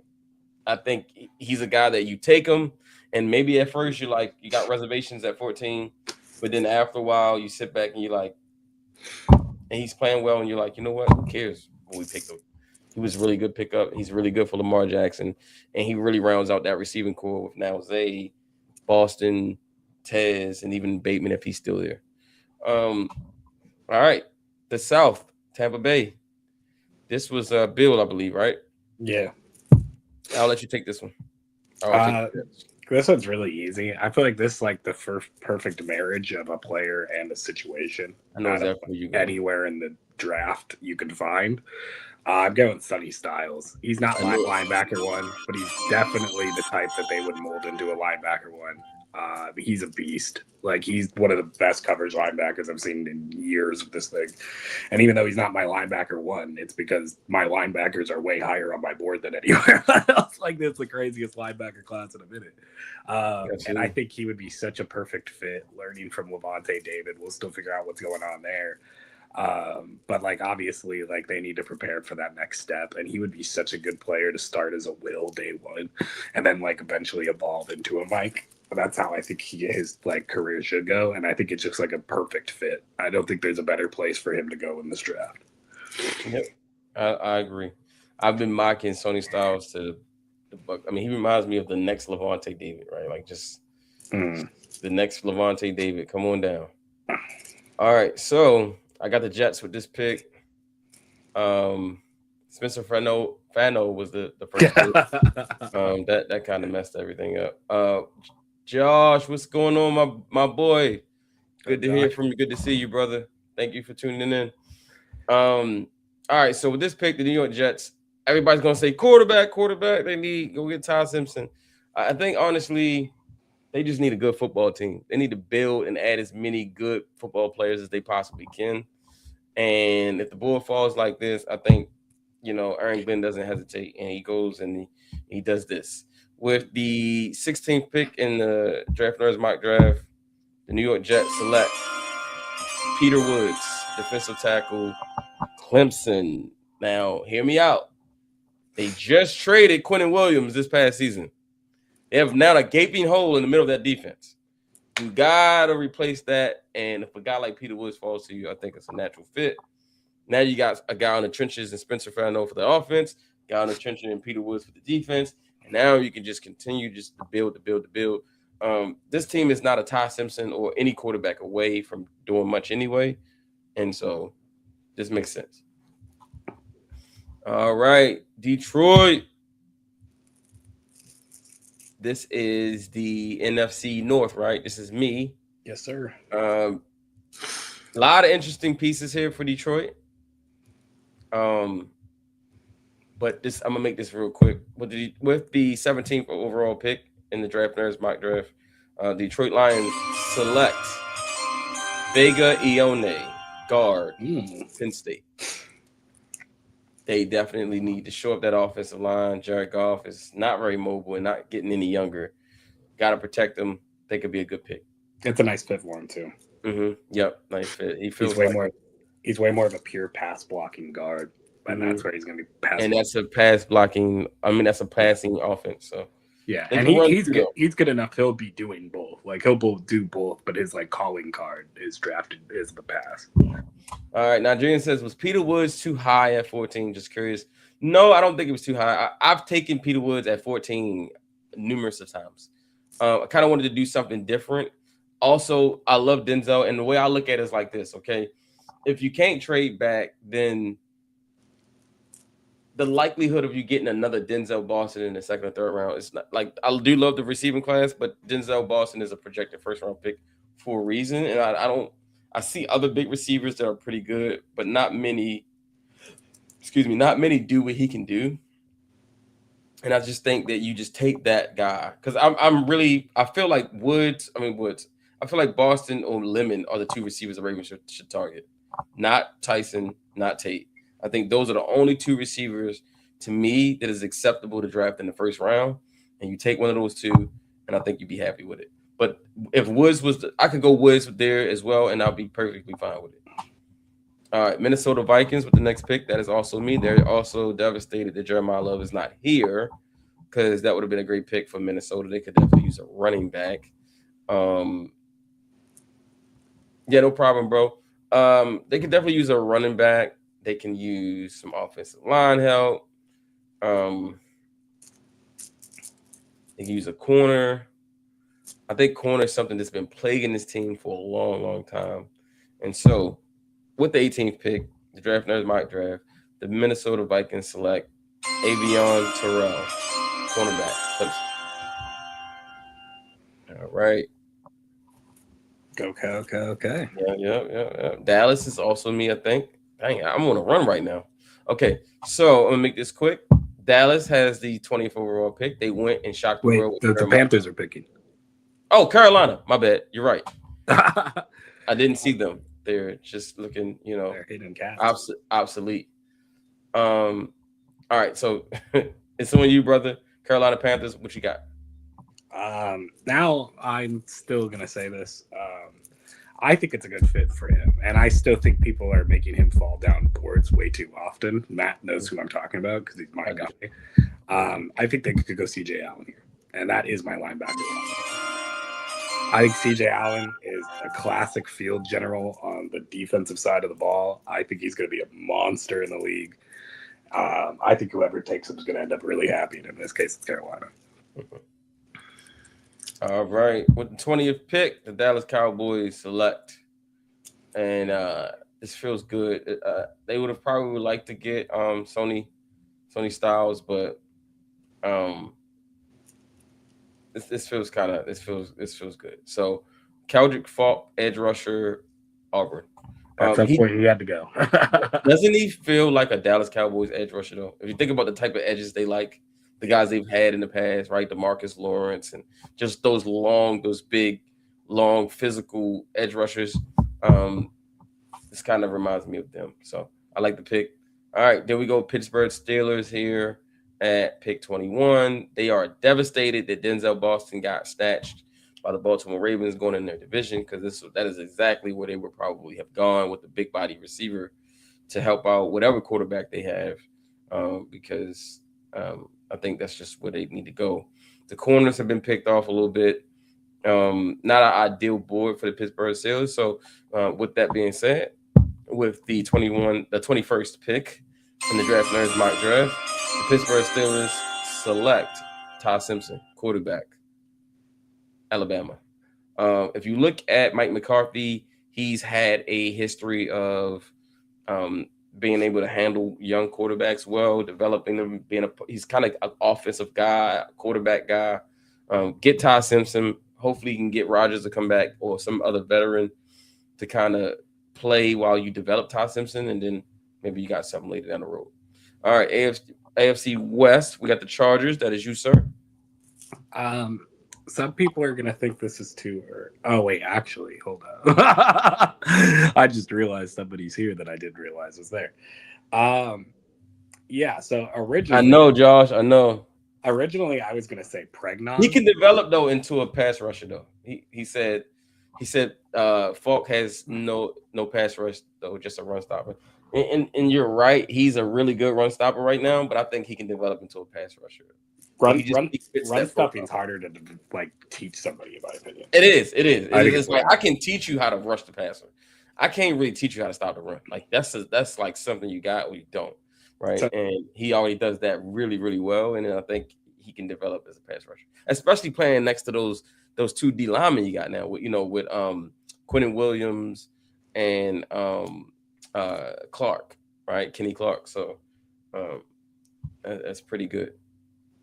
Yeah. So like in terms of what I'm doing here, originally I was gonna go Pregnon because I think that's like an incredible fit for them. And I've been saying that like the biggest thing for them is they need to get physical. They need to like get more into the old Jim Harbaugh style of thinking. Mm-hmm. And ironically, I'm not necessarily even picking somebody who's as physical as Pregnon here, but if I saw Caleb Lowe here, that'd be a heartbeat pick for me. I think he's awesome. He's got some of the best tackle form in the whole entire class. I think people don't watch tackles, and I think that's why he keeps falling down mock draft boards. This guy should be taken this high. He's really talented. He's almost as talented as the guy we took at number 2. They're both really good. Yeah, they were really good. Both of those guys are really good. All right, I'll let you take the Eagles here. Oh, the Eagles. One that I think would be kind of fun here, because like you're probably losing Goddard in free agency, so give me Kenyon Sadiq. Like, let's just see what happens. I like it. Kenyon Sadiq feels natural. All right, Cleveland, you have gotten your tackle. I mean, I'm sorry, you got your wide receiver already. You wanted your tackle, but you got your receiver already. Now you got to get your tackle. I don't know if it's Proctor. I don't know if I would go Proctor here. But I will go with Monroe Freeland here. Tackle Georgia. Multiple reasons. One, Monroe was recruited to Georgia when Todd Monken was there, so there's a natural connection there. He fits the tackle position to like the natural tackle position, which I don't know if Caden Proctor is a natural tackle in the NFL. I don't know if he's a guard tackle. I don't know what he is.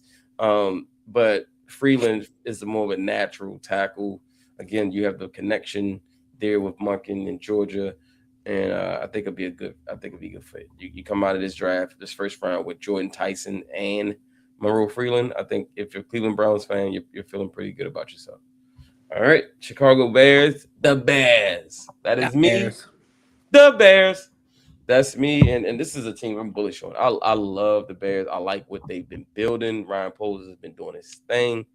And I just like what they've been doing.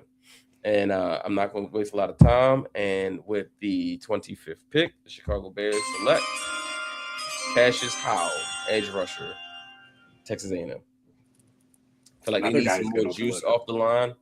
I thought about Caden McDonald. They could definitely use somebody in the middle, stop the run, but they really need some juice off the edge. And I think Cassius Howell could do that for them.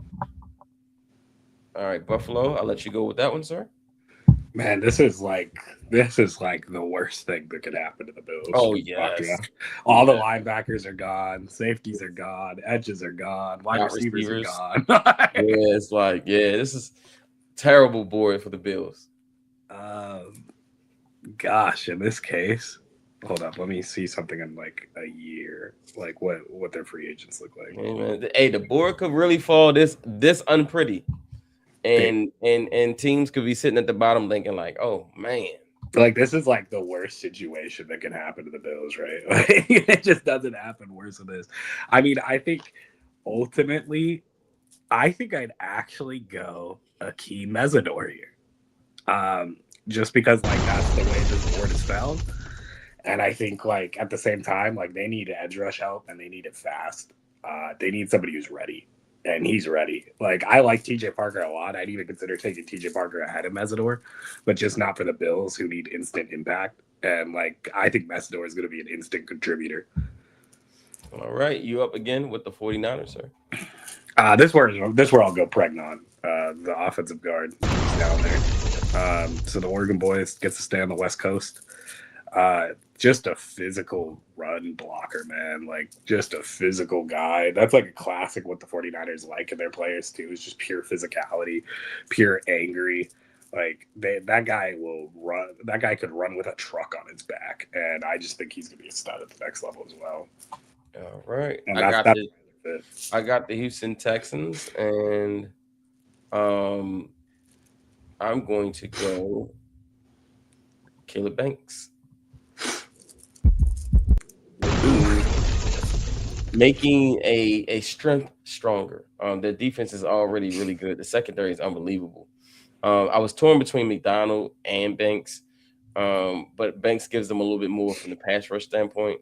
I think he can get after the quarterback and kind of, do some of the things. McDonald would have been good as a run stopper, just kind of plug things up. But I like Banks here with the Texans. All right, LA Rams, you're up. See, ironically, I was actually going to do that. But, like, this is the first Rams mock draft I've done where I took corner first because I've been taking Hood a lot, like, with this pick. And I think, like, this is a perfect day for the fit. That being said, I think in this situation, I've never seen his name spelled Kevin like that. That's kind of crazy. It just blew my mind. I think I'd still go KC, though. I go Concepcion.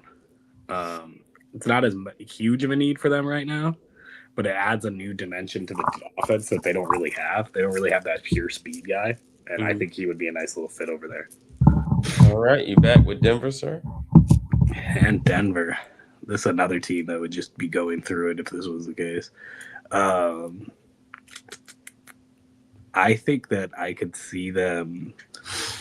They probably lose Franklin Myers is my prediction. I think this would be a good place for either a Caden McDonald or a TJ Parker. I think I'd lean Caden. All right. Caden McDonald, you are a Bronco. All right, New England Patriots. I'll take this one since you got Seattle with the last pick. All right, so watching the Super Bowl, offensive line got beat up a little bit, and they didn't really, the pressure wasn't there off the edge for them. Then they can use a little bit more juice on the edge. So I'm gonna go with TJ Parker here, edge rusher, Clemson. Interesting. I mean, I think for our last pick, we're really just sitting here, kind of like rejoicing in happiness. We hope that one of the guards falls to us, right? We want that Bradford replacement, but there's other guys that you're going to have to replace as well. Two really nice corners at the top right there. I think they end up both going in round one, actually. This is just the way the board fell in itself. But I would go Colton Hood here if he fell to 32 to Seattle. I think he'd be a stud over there. Great pick. All right. Powering through. Now, this is the power hour. This is when we just go through speed rounds. All right. New York Jets, 33. I'll keep going with this one. This was originally Bill. So first two picks, they went Spencer Fano and then they went Peter Woods, right? Addressing the trenches in the first round. I think at this point, this is when things get a little freaky, right? This is when they do a little something different. I don't like the quarterbacks here, obviously. So if I'm the Jets right now, I'm going would be a perfect number 2 to Garrett Wilson. I'm gonna go Omar Cooper Jr. here. All right, Arizona Cardinals. Yeah, I mean, honestly, they could use offensive linemen still. I know I took one earlier. I think just for the sake of it, I think like a lot of people aren't putting edge rusher high enough on their needs. I think they do need one. I would go R. Mason Thomas in this situation personally. All right. Tennessee Titans. That's you. And Again, and then the lucky thing about being the Titans is I get to do whatever I want because they need everything. So give me Emmanuel McNeil Warren out of Toledo. Kid's a rocket. nice. All right, you're back on the board again with the Raiders. Then obviously we took Mendoza first. So now it's just about getting something that we could pair Mendoza with that he's going to need. But that being said, I didn't see who I wanted there. I could actually, I haven't even thought about this as a fit, but give me Anthony Hill actually. They don't need linebacker too bad, but it would be a real fun fit. I think they could use a linebacker. They were playing with like safeties and all that. Playing linebacker. Yeah, Jamal Adams. Yep. Giants first round they went Reuben Bain. What's your phone? Not yet, baby. Okay. All right. Reuben Bain with the first pick, and then now we have this next pick. John Harbaugh needs to address a couple things. Corner, obviously, got a. Well, no, I'm sorry. The Giants didn't go Reuben Bain. The Giants went. You would take Tate. Yes, we went Carnell Tate. I'm sorry. Carnell Tate with the first pick. Get that compliment to Malik Neighbors, which I think they definitely need. Then that opens up this next pick. But there's a guy who's sitting there that I think would be fantastic in this situation. So the New York Giants select Brandon Siss, corner from South Carolina. Hey. Having a draft, John.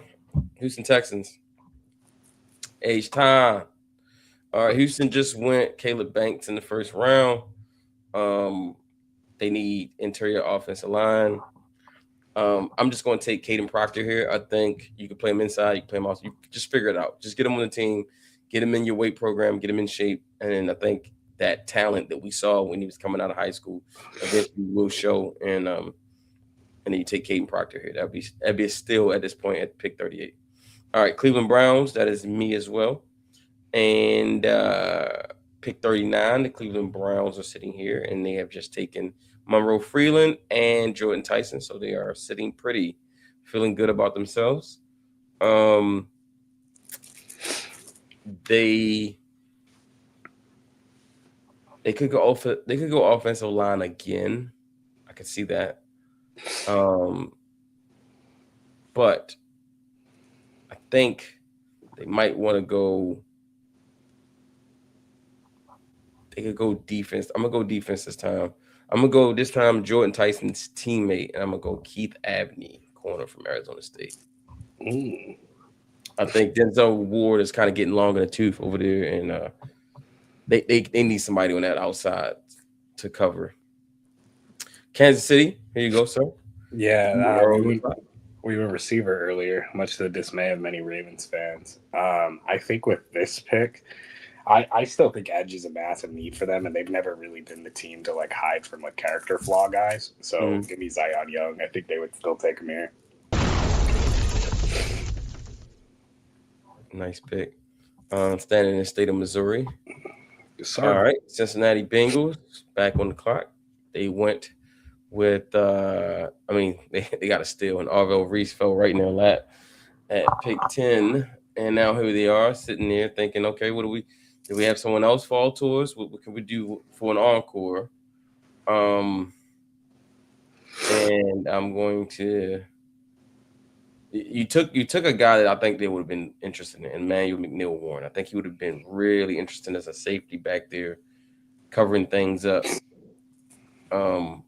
But here I'm gonna go Kristen Miller, defensive tackle from Georgia. Yeah. All right, moving right along. The Saints come marching in. The Saints come marching. All right, here we go. Shout out to my girl Ann. Your Saints. In the first round, your Saints went with David Bailey, so you should be really happy about that. And now, I think they continue to go and build on some of those weaknesses, and I think they go and try to get a wide receiver here, and I think they go get a guy with some upside, and that guy is Chris Bell. I think when you think about here's a couple things. He played with Tyler Shuck at Louisville, right? He's going to a team that's not really trying to, like, they don't have aspirations to win the Super Bowl this year, so they can be patient with him in his rehab. When he comes back and healthy, he's going to be dynamic. He's going to be dangerous, and he's a really great compliment to Olave. So I think it's a great pick. What's your thoughts on that? I mean, I like it. It's a little high for me just because the injury scares me a little bit more than most people, but he's a phenomenal player if he can stay healthy. I was so heartbroken for him, too, because it happened right before the bowl games. So just like, it sucks. Yeah, it did. Where did the picks go? Did I hide it? When you picked wide receiver, it's showing you everybody who's wide receiver. Oh, right. I'm tripping. Yeah. All right, there we go. I'm like, okay, all right. Your Dolphins, sir. You're back up. I'm not gonna lie to you. It'd be really funny to take another corner, and that's what I think the Dolphins should do. But they also really need offensive line help. Yeah, and I think Jennings-Dunker would fit really well there. I thought you were gonna go tackle. I ain't gonna lie. I thought you was gonna go Blake Miller. I thought about it for a second. Yeah, I think they need guard more right now. And then, like, you kind of have a guy who's like a tweener, so you can figure it out where he plays best. But I think they need interior guards way more than they need tackles. They need both, honestly, but their interior is just rough. Yeah. Okay. All right, Jennings-Dunker, you are a Dolphin. New York Jets back on the clock again. They got Omar Cooper Jr. Along with Spencer Fano and what did they get later in the first? They got Spencer Fano. Oh, and Peter Woods. So it's Peter Woods, Spencer Fano, and Omar Cooper Jr. They're having a day. I mean, they're having a draft so far. So gonna keep building on this team. And I think at this point, it's time to look at some value picks. And I think Dylan Thyman would be a really good pick here for the Jets. I love Dylan Thyman, man. That would be a really great pick. Getting that safety, getting that guy. He feels like a Jet, too. Kind of feels like a Jet to me. All right, I'm back on the clock. Baltimore Ravens. We are on the clock. What do we do here, y'all? What do we do here? Jennings-Dunker got taken 2 picks before us. You know, this is the second round. Jordan has now picked a Raven favorite twice before the Ravens. So I think we should start thinking about maybe we should take away his Raven pass and maybe his Raven fan pass because, you know, he's been intentionally swiping the Ravens. And I'm at first I thought it was, you know, just a coincidence. I'm starting to think it's intentional now. So, you know, make sure you guys give Jordan some heat on this, y'all. Hey man, I have to take the players I like. He's putting Dunker on the Dolphins. Come on. All right. Ravens need an edge. Ravens need interior offensive line. They need defensive line. Not 100% sure that I'm not really 100% sure what's going on with not yet, baby. I'm not really 100% sure. Yes, I'm not 100% sure what's going to happen with Matabike. Some guys I really do like here. I do like Joseph. I was supposed to talk about him in our all 22. I didn't get a chance to get to, but I like Joseph here. But there's some other players that are sitting there just kind of sticking out to me. And I just believe in going best player available. We got Denzel Boston in the bag. And I'm gonna go Lee Hunter here. Yeah. D tackle from Texas Tech. I think, you know, a guy that can split double teams, 2 gap. You know, he can play right over the nose, or he can play that 5 technique, 4 technique. I think he can do a couple things, even in 3 technique. I think if he wanted to, he's just that dynamic as a interior rusher. Put him next to Travis Jones with Peoples, and I think he got something. And if somehow Matabike's healthy, man, you really got something. You know what I'm saying? So Denzel Boston and Lee Hunter is your first 2 picks. I think you're in good shape. And then you can get your offensive lineman in the 3rd round. I trust the new O-line coach, and I think he's going to get the best out of that group. So, all right, Indianapolis Colts. This is you for Jay. Buccaneers. Once again, it is. Oh, I don't know why I keep looking. I'll keep looking like the next step down. My bad. All right, so the Bucks. It's still you anyway. Yeah. Man, this is a bad place for them to be too. I took Sonny Styles with the last pick. I still think corner is a need for them that a lot of people don't talk about. I don't think it's like their biggest need in the world, but like with the way that the board falls, I think it's a bigger need than anything. So like, give me Chris Johnson out of those top players. Nice. Man, Chris Johnson and Sonny Styles would be crazy two additions for the Bucks. Yeah, that would be crazy two additions. Yeah. All right, you up with the Colts? Who's gonna have the highest RAS score?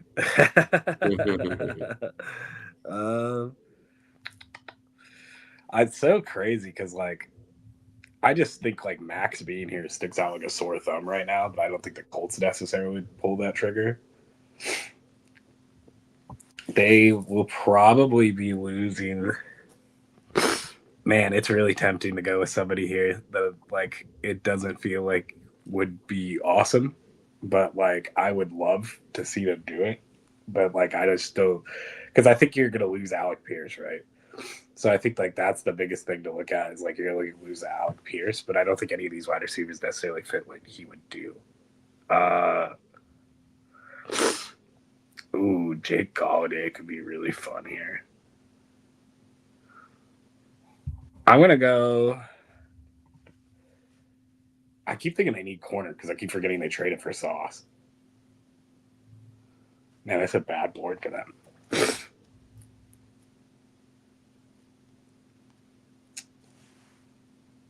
This one's tough. Because, like, literally, like, I mean. He's stumped, ladies and gentlemen. We've stumped Draft Jesus. Give me. I don't like this as a fit, but it would be probably what would happen here is Joshua Josephs. I like it. I like Joshua Josephs. I'm a fan. All right, Atlanta, I'm up. And Atlanta could use a lot of things. Mm-hmm. They could use a corner. They could use a tackle. They could use a defensive lineman. They could use a lot of things. But I'm thinking new offensive coordinator coming in there. I mean, new head coach coming in there. And Stefanski, I know what he wants to do. He wants to go play action. He wants the outside zone running. He wants to, is it going to be like who's going to be the quarterback, right? We know it's not going to be Kirk Cousins, right? And it's probably I don't know. I mean, because what happened to what's my man's name? Did he tore his ACL, right? Penix? Yeah, Penix. Yes, he tore his ACL. So you got to get him healthy first, and if he does get healthy, you got to keep him upright. So I'm gonna go with Blake Miller here. I feel like you could never go wrong just drafting a pass protector, especially when you need a pass protector. So, all right, I'm gonna go Vikings here. And last year they took Donovan Jackson in the first round. They still have a need at interior offensive line. They took a corner, but they could probably use another one. They could use a running back as well. Defensive line, linebacker. They used a couple different things.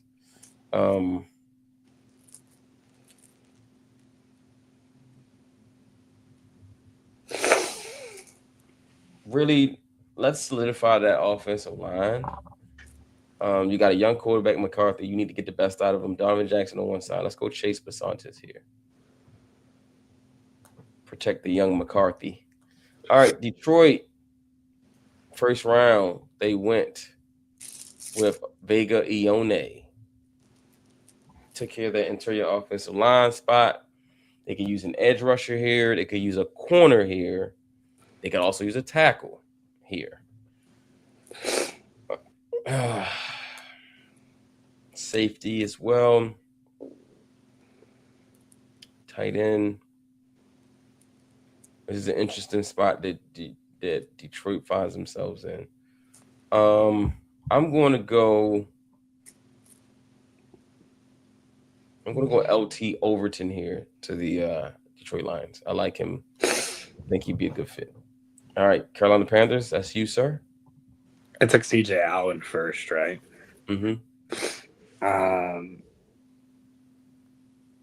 God, man, sorry, I saw Trinidad Chambliss. I got heartbroken. I know. He should be with these guys. He saw him and just got stuck. Like, yeah, I got hurt. I'm just like, oh, yeah, that's right. I do want to look at one thing really quick, man.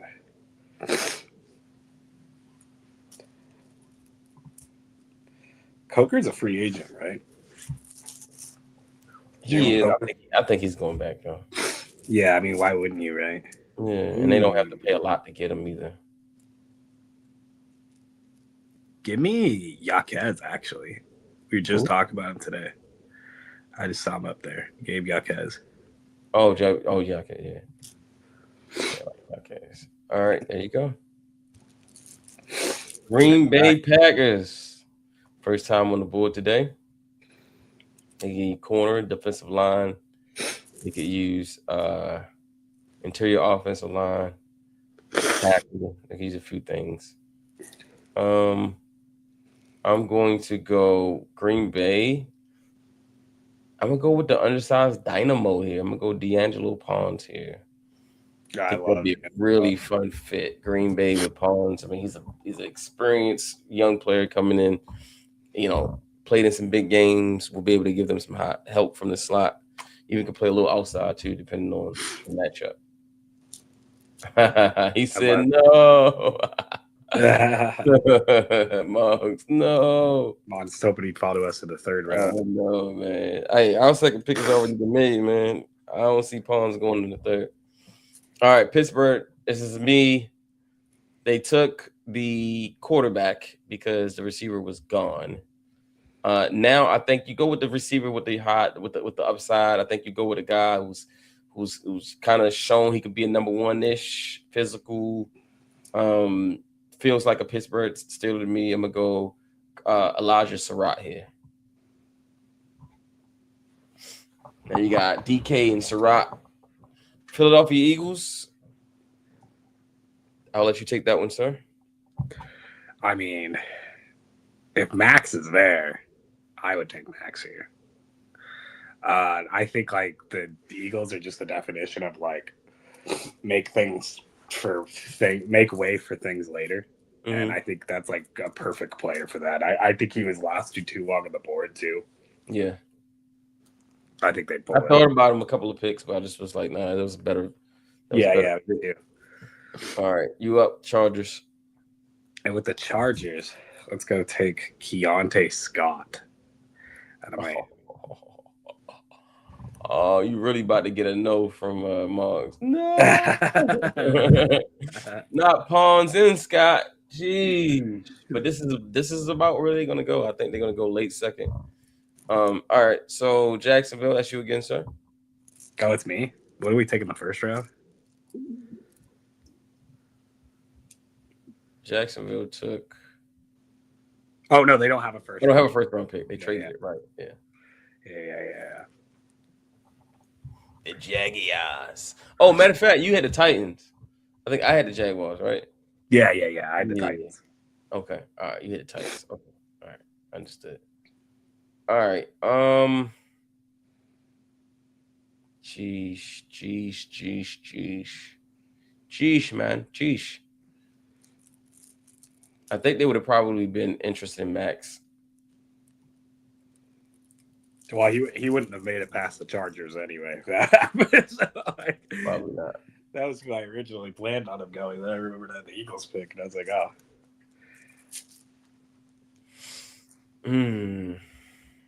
Interesting board here. That it is. Yeah.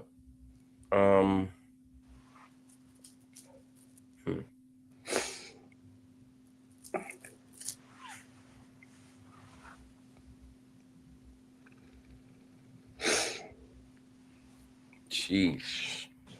This is an interesting board for them.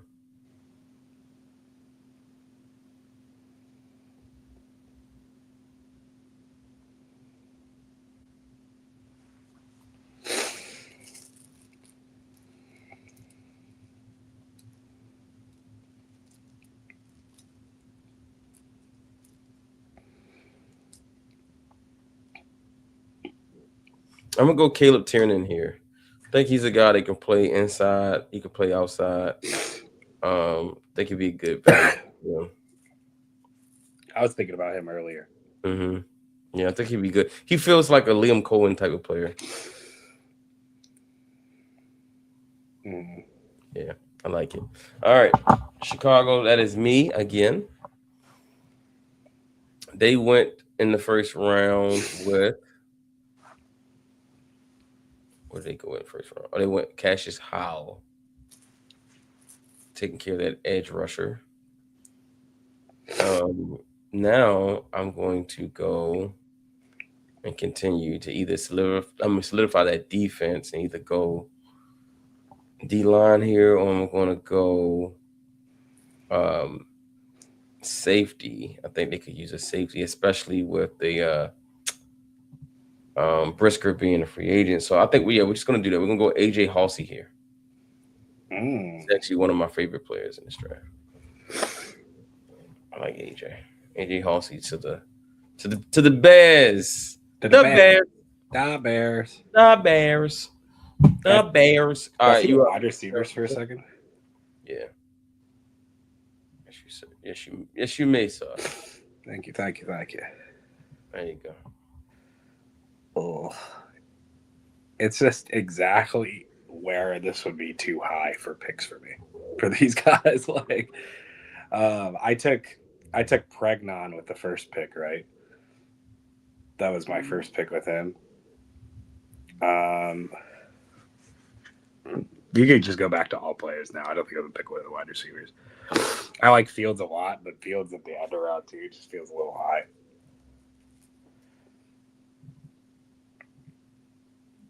If you could go, if we could see them all. Yeah. Your boy still sitting there. I know. There's another one I'm thinking about too, though. Do they have... I mean, at some point you have to prepare for life after Fred Warner, but I don't think that's here. Mm-hmm. Give me... You know what? They need to get on both sides of the trenches. It's the same thing I said for one Bosa, so why wouldn't I say it for the other? Give me Derek Moore.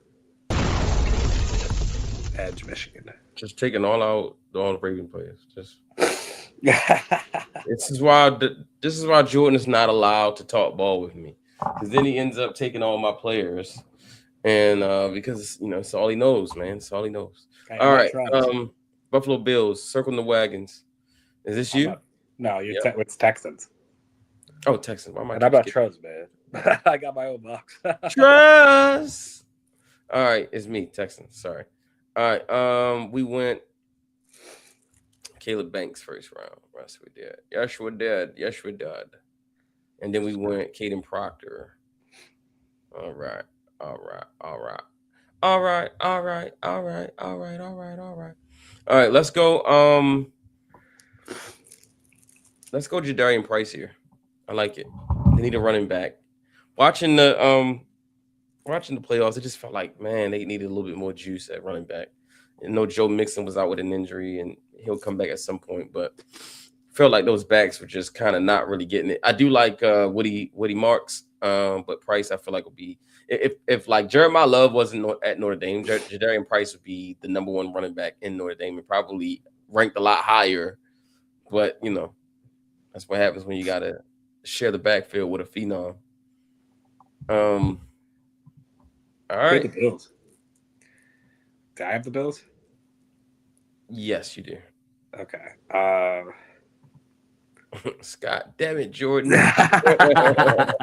Throw! Like in Simpson. Throw!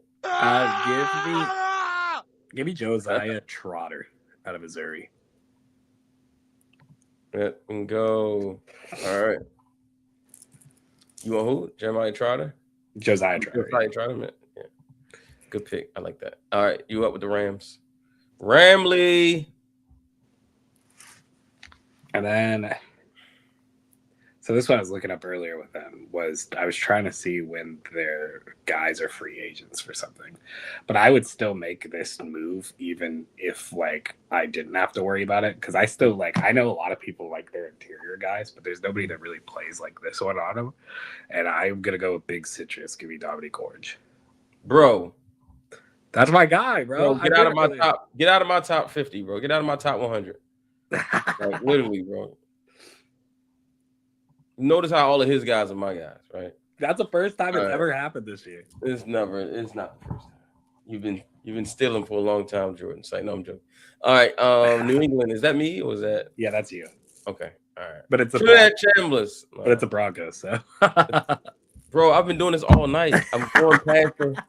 I'm like ignoring this team and just going straight to this team for some reason. All right. Denver, that's you, right? West. Yeah, West. Who you got? I'm just trying to get back to my picks. That's what it is. Now give me my boy. Now give me Jamie Bernard. To Denver? Yeah. That's interesting. Okay. I feel comfortable with him there. All right. New England. How do you feel in New England? All right. Like what they did, man. They got to the Super Bowl. You can see that I just was watching that game thinking they just don't got like no, like on the offensive side of the ball, they have no like elite players. None. Yeah. And you felt it. You could see it. Like, damn, they really need like some guys. I'm going to go here. I think Drake May could use a little bit more. He could use some more weapons. I'm gonna go with Max Clare here, tight end. I think he can use a guy. Like, no disrespect to Patriots tight ends. I think who's the tight end right now? It's what's my guy's name? For the Patriots? Yeah, it's what's his name? He used to play for the Chargers. Hunter Henry. Yeah, Hunter Henry, but Henry. Yeah, he's getting long in the tooth, and I don't know about that. So I'm gonna go Max Clare here. I like Max Clare, work in the middle of the field, athletic, can catch, really good hands. He's one of the most underrated tight ends in this draft. I really do think. Like, he's, to me, I have him at tight end too. So you're gonna hate me on this one too, but I know you need a Boy Mafe replacement because I don't think he's coming back. Mm-hmm. I think that they're better when they're deeper at edge, and that's what it showed with the Seahawks games and what we were watching. So give me Romello Height with this pick. Romello Height, nice. There you go. Yeah, that would be a nice my favorite placement. I like that a lot. All right, you back up with the Arizona Cardinals for the last round, the third round here. And big old Cardinals. Mm-hmm. And I'm pretty sure I've been taking like mainly offensive linemen for them. And then I might have taken a corner. I don't remember who I took with the first pick. But yeah, you took Francis Malinois, and then you took R. Mason Thomas. Oh, yeah. Okay, cool. So look at their needs. We go to believe me, if Trinidad Chambliss was here. Can you go to D tackle for me for a second, like D line? Yeah, if R. Mason Thomas was here, this would be an easy one. Layup. I like Grayson Hall a lot, but that's not where I'd go. Go back to all for a second. I'm just gonna.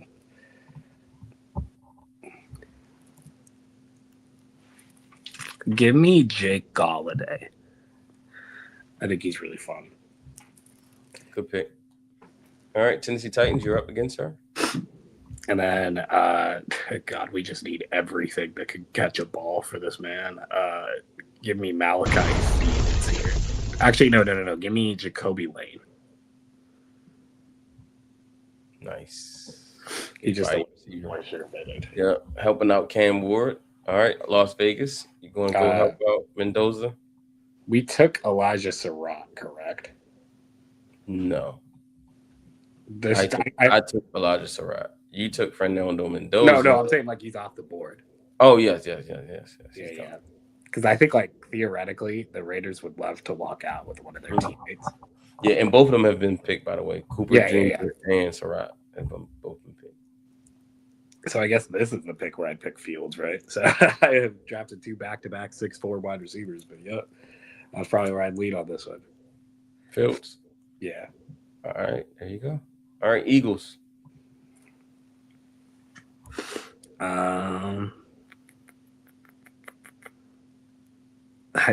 The Eagles are so deep that kicker shows up on their draft needs. That's fucking crazy. We go to safety for a second. There's a name I was surprised that he hasn't gone yet. But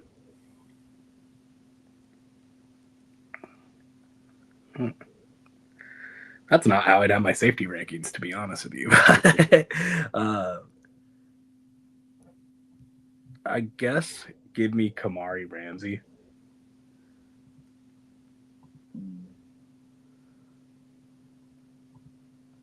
All right.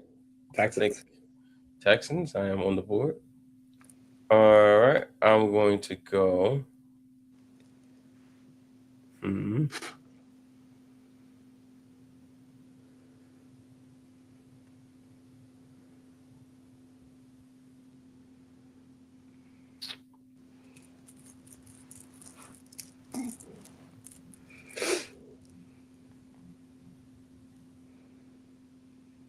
I think I'm going to stay in the state of Texas. I'm going to go Jacob Rodriguez here to Houston. I like it. They need a linebacker. Jacob Rodriguez will be able to play for D'Amico Ryans. I feel like a good fit. Yeah, I thought about taking him a little bit earlier too. Yeah. All right, Cleveland. Quarterback, interior offensive line, safety, defensive line. I'm gonna go with Connor Lew here to the Cleveland Browns. Like the fit, he can play guard, he can play center. Dealt with an injury, but he should be good to go by the time the season starts. By the time training camp hits, he should be good to go. All right, Washington Commanders. That is you, sir. Man, so there's 2 different spots I'm thinking right now with this one, but I'm checking one free agent really quick. I still don't believe in Krosky Barrett as much as some people, and I think Emmett Johnson is slowly becoming like one of my favorite running backs to watch in this. Oh, he's RB2 for me. I'm way ahead of you on that, sir. Oh, okay. I thought I heard you say to me a lot not too long ago that you weren't really a fan of him at first. No, I started watching a lot more. Yeah, okay. More into him later. I was about to say, I think you need to get familiar. That guy is, yes, I love Emmett, Emmett Johnson, and he's my RB2. Haven't put out my running back rankings yet, but he will be RB2 on it. Just love the way he just no nonsense, north south, hits the hole. He got patience when he needs patience. To and through the hole, can catch the ball at the backfield. Like him a lot. Think he's going to be a steal for somebody late. I think he's also like one of the better like pure running backs, right? Like you could just do like so many different things with him, which a lot of these running backs are kind of one track mind in this class, especially. Where it's like you can only really do 1 to 2 things with each of them. There's like a lot of different things you can do with an Emmett Johnson. Absolutely. All right. What are the Commanders doing? That's who they're doing. They're getting Emmett Johnson. Oh, Emmett Johnson. Okay, I thought you just said you like him. I didn't know you wanted to go with. All right, cool. I know they got Krosky Merritt last year, so we'll see how that works out. Be a good backfield to have. Bengals. I'm back up with the Bengals. I went Christian Miller and I went Arvell Reese. All right, what do they do now here for their 3rd pick?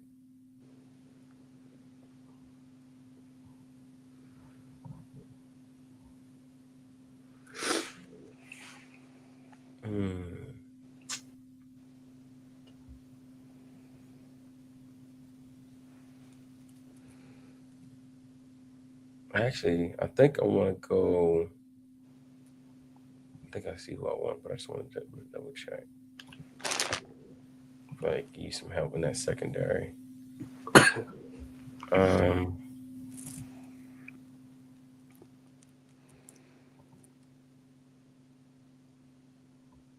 Yeah, I'm going to go Malik Muhammad here. That breaks my heart, man. I love Malik Muhammad. Yeah, love Malik Muhammad. Loved him. Thought he competed really well at the Senior Bowl. But he's a good. Yeah, I like him here. Pick 72 to the Bengals. They attack the. They get Ariel Reese to fall, and then they go. Not Emmett Lord. They go Christian Miller in the second, and then they come back and get Malik Muhammad in the third. I think this is a pretty solid draft for them. And then we got the Saints. The Saints went Chris Bell, and they went David Bailey. All right, so let's keep building these Saints up. And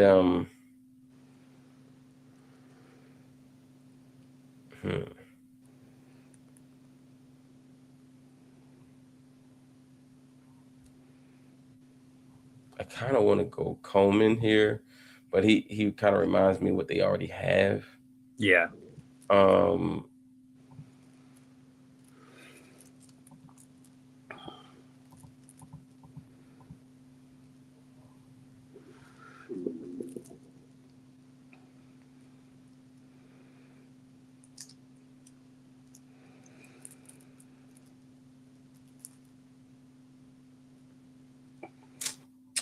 think this might be a situation where they just kind of go and look at the board and just kind of like, okay, we're just going to go best player, and let's go David Igbinosun, Ohio State corner. Well, I'm glad you took Coleman there because I'm going to go Coleman with the Chiefs pick. All right. Great pick. Miami, you're back up. Man, they should really take another corner. I'm not going to lie to you.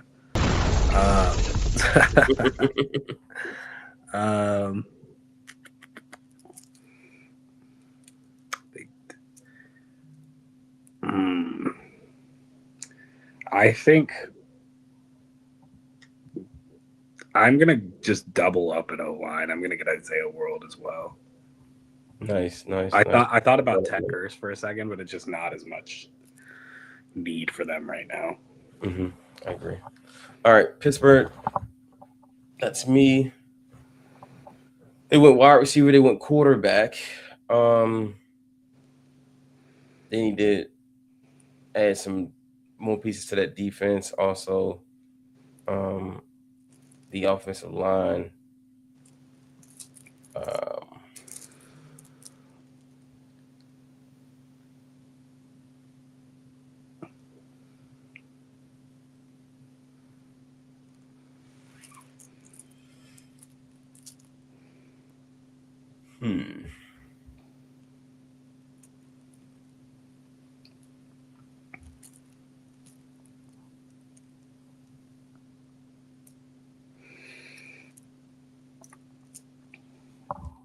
Let me see. I'm in the third round, so I think you just kind of start looking for some value here.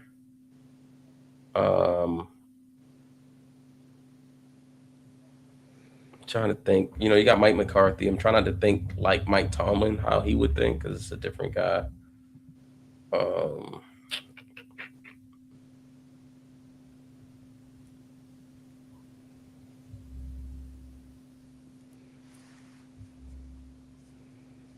I'm gonna go Deontay Lawson. I think,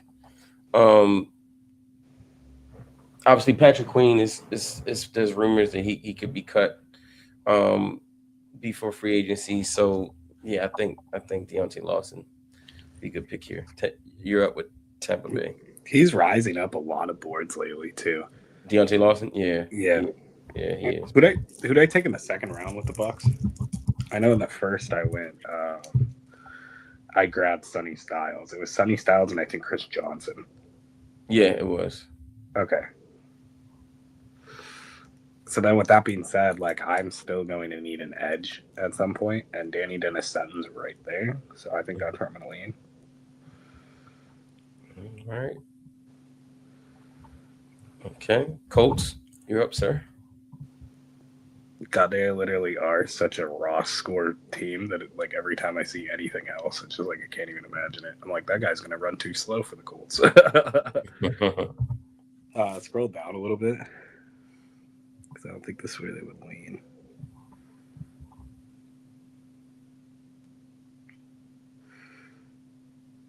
Ooh, Wheatley, go Wheatley, the safety. All right, Atlanta, that's me. And we're going to go Daryl Jackson here, kind of beef up that front. All right, Baltimore Ravens are on the clock, and we have gone with Denzel Boston, and we've gone with Lee Hunter. So far, so good, building up the things that need to be built. You kind of took Danny Dennis Sutton. Again, this is the third round. This is the third round in a row in which you've taken a player the Ravens would probably have drafted. Just want you to know that. Yeah. I mean, it feels like a troll job, you know. It really is, and I swear on my life. Definitely feels like, yeah, I'm just going to get in this mock draft and I'm a troll.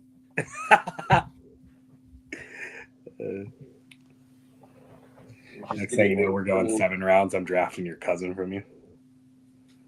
You mean my nephew? Oh yeah, your nephew. Sorry. Yeah, Naika. That would be hilarious. Actually. All right. What do we do here, Ravens? Malachi Lawrence is somebody I really do like. He was who I was between. It was between Dennis Sutton and him. But I like Danny Dennis Sutton more. I love Malachi Lawrence. People don't talk about Malachi Lawrence enough, in my opinion. I agree. He's got some juice, man, coming off the edge. Ted Hurst would be great here, but we've already taken Denzel Boston. Keelan Rutledge just sitting there staring me in the face. Also, I'm thinking about some of these linebackers. Definitely think at some point they'll do that, but I'm gonna go Keelan Rutledge here for the Baltimore Ravens. Solidify 3 needs. We go receiver, defensive tackle, interior offensive line, and then we still need to get an edge rusher. And it's not too late. There is some guys out there. So Baltimore Ravens have no fear. Don't think, oh, we didn't get an edge rusher. Honestly, it's not a super great group of edge rushers in this draft outside of the top guys. This is better. It's a better interior defensive line draft, so you're probably better off just drafting a bunch of guys from the interior, because after a while that edge just kind of thins out and it's not worth it. You'll be taking an edge rusher over a better player just for the sake of taking an edge rusher. So, and so yeah. And again, if you can't get Bain or Bailey, I just don't see one in that top 15 worthy of taking. Yeah. You can make an argument for Falk, but I don't know. Rather you just go. That's why I think they should address edge in free agency, because I think that protects them just in case something like this happens where it's just the value just isn't there. Mm-hmm. All right. Jacksonville, is that me? Yeah. All right. They got a lot of needs, man. Golly. Did they draft anybody? Yeah, they took Caleb Tiernan. Okay. All right, so let's go with. Actually, I know exactly what. Is he? Oh, he's probably. This is an age, actually.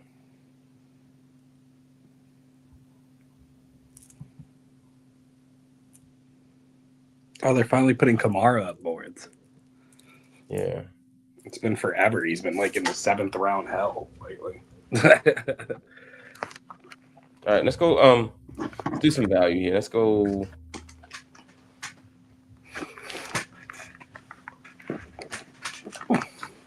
Let's go Heck here. Sam Heck. Keep building that offensive line. We'll tearing in, then we go Heck. All right. Minnesota. That's me as well. And I don't know what's going on with Jordan Addison. Apparently he's got some trouble again, maybe facing suspension again. That's interesting what he's got going on. I think I'd like to get a running back. This maybe feel like a reach at this point.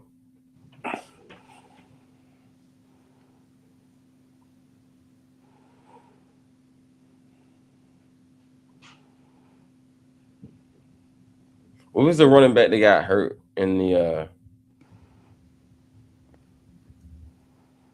What was the running back that got hurt? Was it that wasn't Katron Allen? Was it?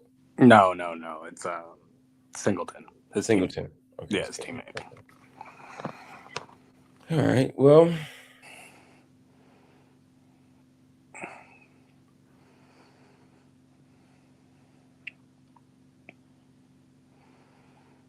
In this situation, Minnesota.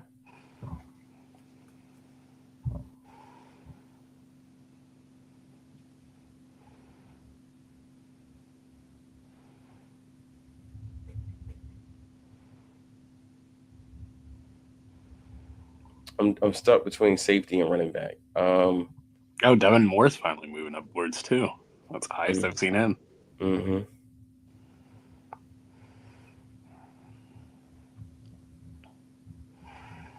I'm gonna go Kilgore here. I'm gonna go Jalen Kilgore. I like Kilgore. It was between him and Katron, but I felt like it's a little too early for that. So, all right, Carolina. I mean, we would love Ted Hurst here, but I don't think we're going to go Ted Hurst just because I think like they've been swinging at too many young wide receivers. I think they would rather just buy one for once and like free agency. But where they didn't do that and where they currently have a pending free agent is at tight end. So give me Michael Trigg. Nice. I have Stowers a little bit ahead of Trigg, but I think Trigg fits the Panthers better. It's a little bit more physicality on him. Yeah. All right. I'm going to go Grace Halton here for the Green Bay. Love Grace Halton. Yeah, Grayson. People are finally starting to put him on boards too pretty high, and I'm like, thank you. Yeah, he needs it. All right. I'm going to go back with the player that I was going to pick for the Steelers the first time, but I chose the linebacker. I'm going to go Bud Clark, safety here to the Steelers. So they go Bud Clark. They got the quarterback. They got the receiver. So the Steelers go Ty Simpson, Elijah Surratt. They go Bud Clark, and they go I just saw Deontay Lawson, linebacker. All right, Chargers, you up. Give me Slaughter, the center. Nice. We need a center bad. Some people might be a reach, but I think center is an important position that people don't give enough credit for. Looking at you, Ravens fans, who think we can replace Tyler Linderbaum. Exactly. All right, Jacksonville. They didn't address the offensive line at this point. Going interior offensive line and tackle. I think they go just that defense, and let's go to the best, one of the deepest positions in the draft, and let's go Tim Keenan. I like Tim Keenan a lot. All right. Oh shoot! I did it again. I sent Keenan to the Dolphins. Ha! Damn. I did it again. Well, they kind of needed it anyway. He didn't even make a choice, man. I'll give you Jacksonville, and then because I took Miami.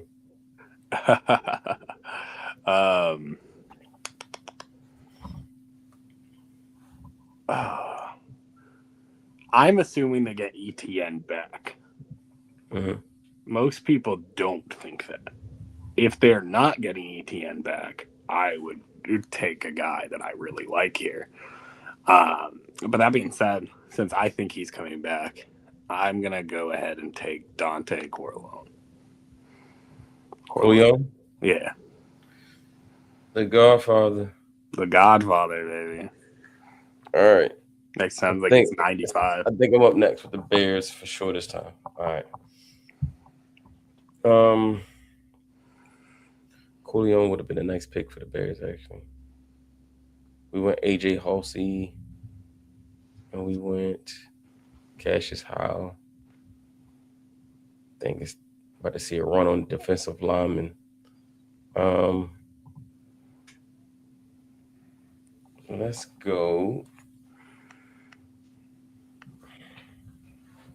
I was really impressed with this guy at the East-West game. I'm going to go DeMonte Capehart. Ooh. Yeah. I thought you were going to go the other direction. Mm-hmm. Who are you talking about? Zane Durant? No, I thought you were going to talk about Rayshon Benny. Oh, I like Rayshon Benny. He had a really good Senior Bowl, too. Yeah. But at the East-West, DeMonte Capehart was pretty good. Mm-hmm. All right, Dolphins, your turn. I mean, I think this is where we'd finally get Malachi Lawrence off the board, right? Like, this makes sense. Malachi Lawrence, edge, UCF. Nice. Bills. Oh, am I the Bills? Mm-hmm. Who are the Bills picks thus far? You took Josiah Trotter last pick. Yeah, and you took Keem Messador. Okay, I think like they would be jumping at the bits if Ted Hurst was there. So I think I'm taking Ted Hurst finally off the board. There you go. I hate to see it. I would never want him to go there. All right, 49ers. That is also me. And they also need. I was just talking to somebody about this the other day. I don't like Tennessee does not do a good job of teaching people how to play receiver. Mm-hmm. And that's what worries me about Brazil. I would like him a lot here, but I'm going to go a little bit of a different route, and I'm going to take Antonio Williams because I think he's more surefire. They just need a floor raiser. All right, Rams. The Ramley. I mean, theoretically here, I would take Trinidad Chambliss in a heartbeat. But obviously, that's out of there. Let's keep the West Coast kids together. Let's go Genesis Smith. All right, Denver. Oh my gosh, I have every pick right now. Yeah, you're closing us out, baby. This would be so fun. Okay, go to running back. I've been waiting for a place to put him in. Oh, actually, you don't even need to. It's right there. Give me Mike Washington Jr. That's my guy, man. I love Mike Washington. All right. All right. I think it's on me now.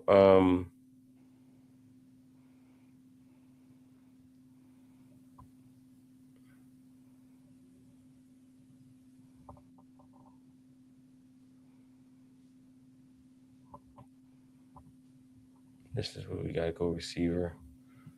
We need some playmakers, man. New England. Let's go to 6'5" monster. Let's go to Chris Brazzell. Mm-hmm. Yeah, that feels good. Give Drake May just that big target. Seattle. What's up to you? Can we get an interior O-line?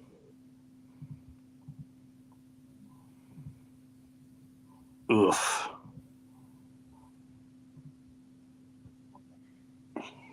That's not what I want to see. Can we get a tackle and see if I could change one of them into an interior offensive line? Not what I like to see. I do like Zune a lot, and I think he's falling down boards for no reason at all either. Can we...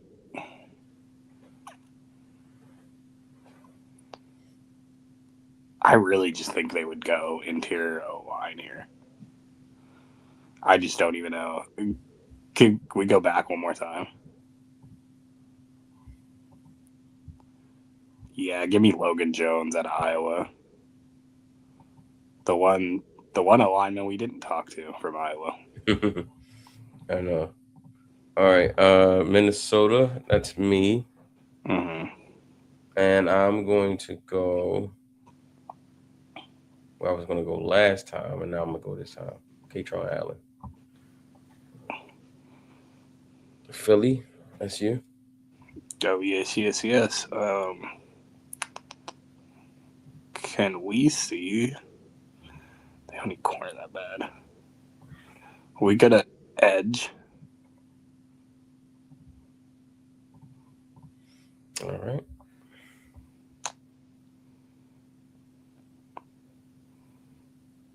Anthony Lucas way up there is kind of crazy, but Mm-hmm. Go ahead and give me. It's kind of a reach right now, but like you're the Phillies, so you don't really care about reaching.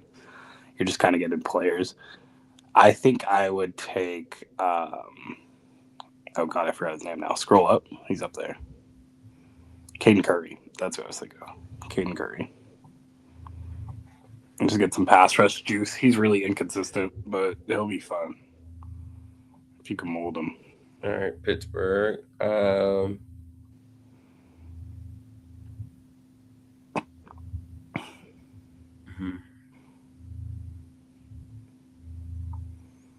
A lot of really nice players still left. For sure.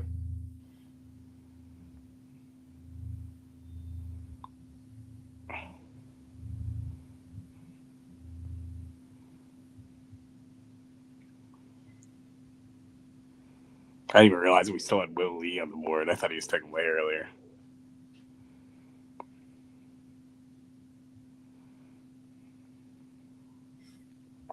What receiver did we take for the Steelers? Oh, Elijah Sarrant. Yeah.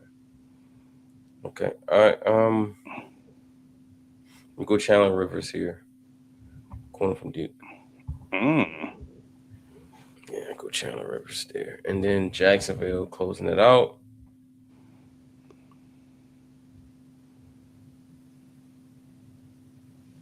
What the heck? Let's close it out real fun. Let's go Eli Stowers to close it out with Jacksonville. All right. There we go. There is your mock draft. Draft Nerds 3-round mock. Thank you guys for staying up with us, rocking with us, watching, enjoying our little film breakdown. Bill talking ball, me and Jordan mocking. And thank you guys for like, again, just being with us. We know this was a long show, but hopefully you didn't have anything to do and you just was driving home and long night at work or whatever, and you just was listening to us, and we appreciate you. This is the mock draft. Please hit us up on Twitter, comment, tell us what your thoughts are on the mock draft. What do you guys think? Which team's draft did you like? Baltimore Ravens fans. We got Denzel Boston, Lee Hunter, and we got Keelan Rutledge. I think that's a nice haul for 3 rounds. Some other teams had some really good drafts. I like what Pittsburgh did. Like what the Jets did. They had a lot of picks. You know, obviously the teams they got the most picks are probably going to do the best. Yeah. Any parting thoughts, Jordan? Trinidad Chambliss. I hate seeing you up there, man. In the draft. Still a lot of talented players. Like that's how good this board is this year to be deep. Yes. Will Lee the third. I brought him up earlier, but Justin Jolly as well. Kyle Lewis, like Devin Moore, like these. Skylar Bell. Yeah, it's a lot of great players. Like this is just the end of the 3rd round, and that's what you got left, right? And good board, good draft, really deep. Like I said, this is more of a floor raising draft than it is a ceiling raising draft. Not a lot of sexy names, not a lot of superstars, but these guys are going to be good special teams players. These guys are going to start on your defense.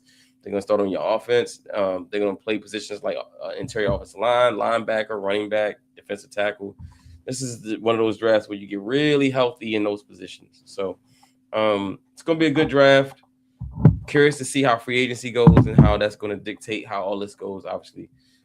But can't wait to see how it all plays out. And until next time. Thank you guys again for rocking with us. Have a good night.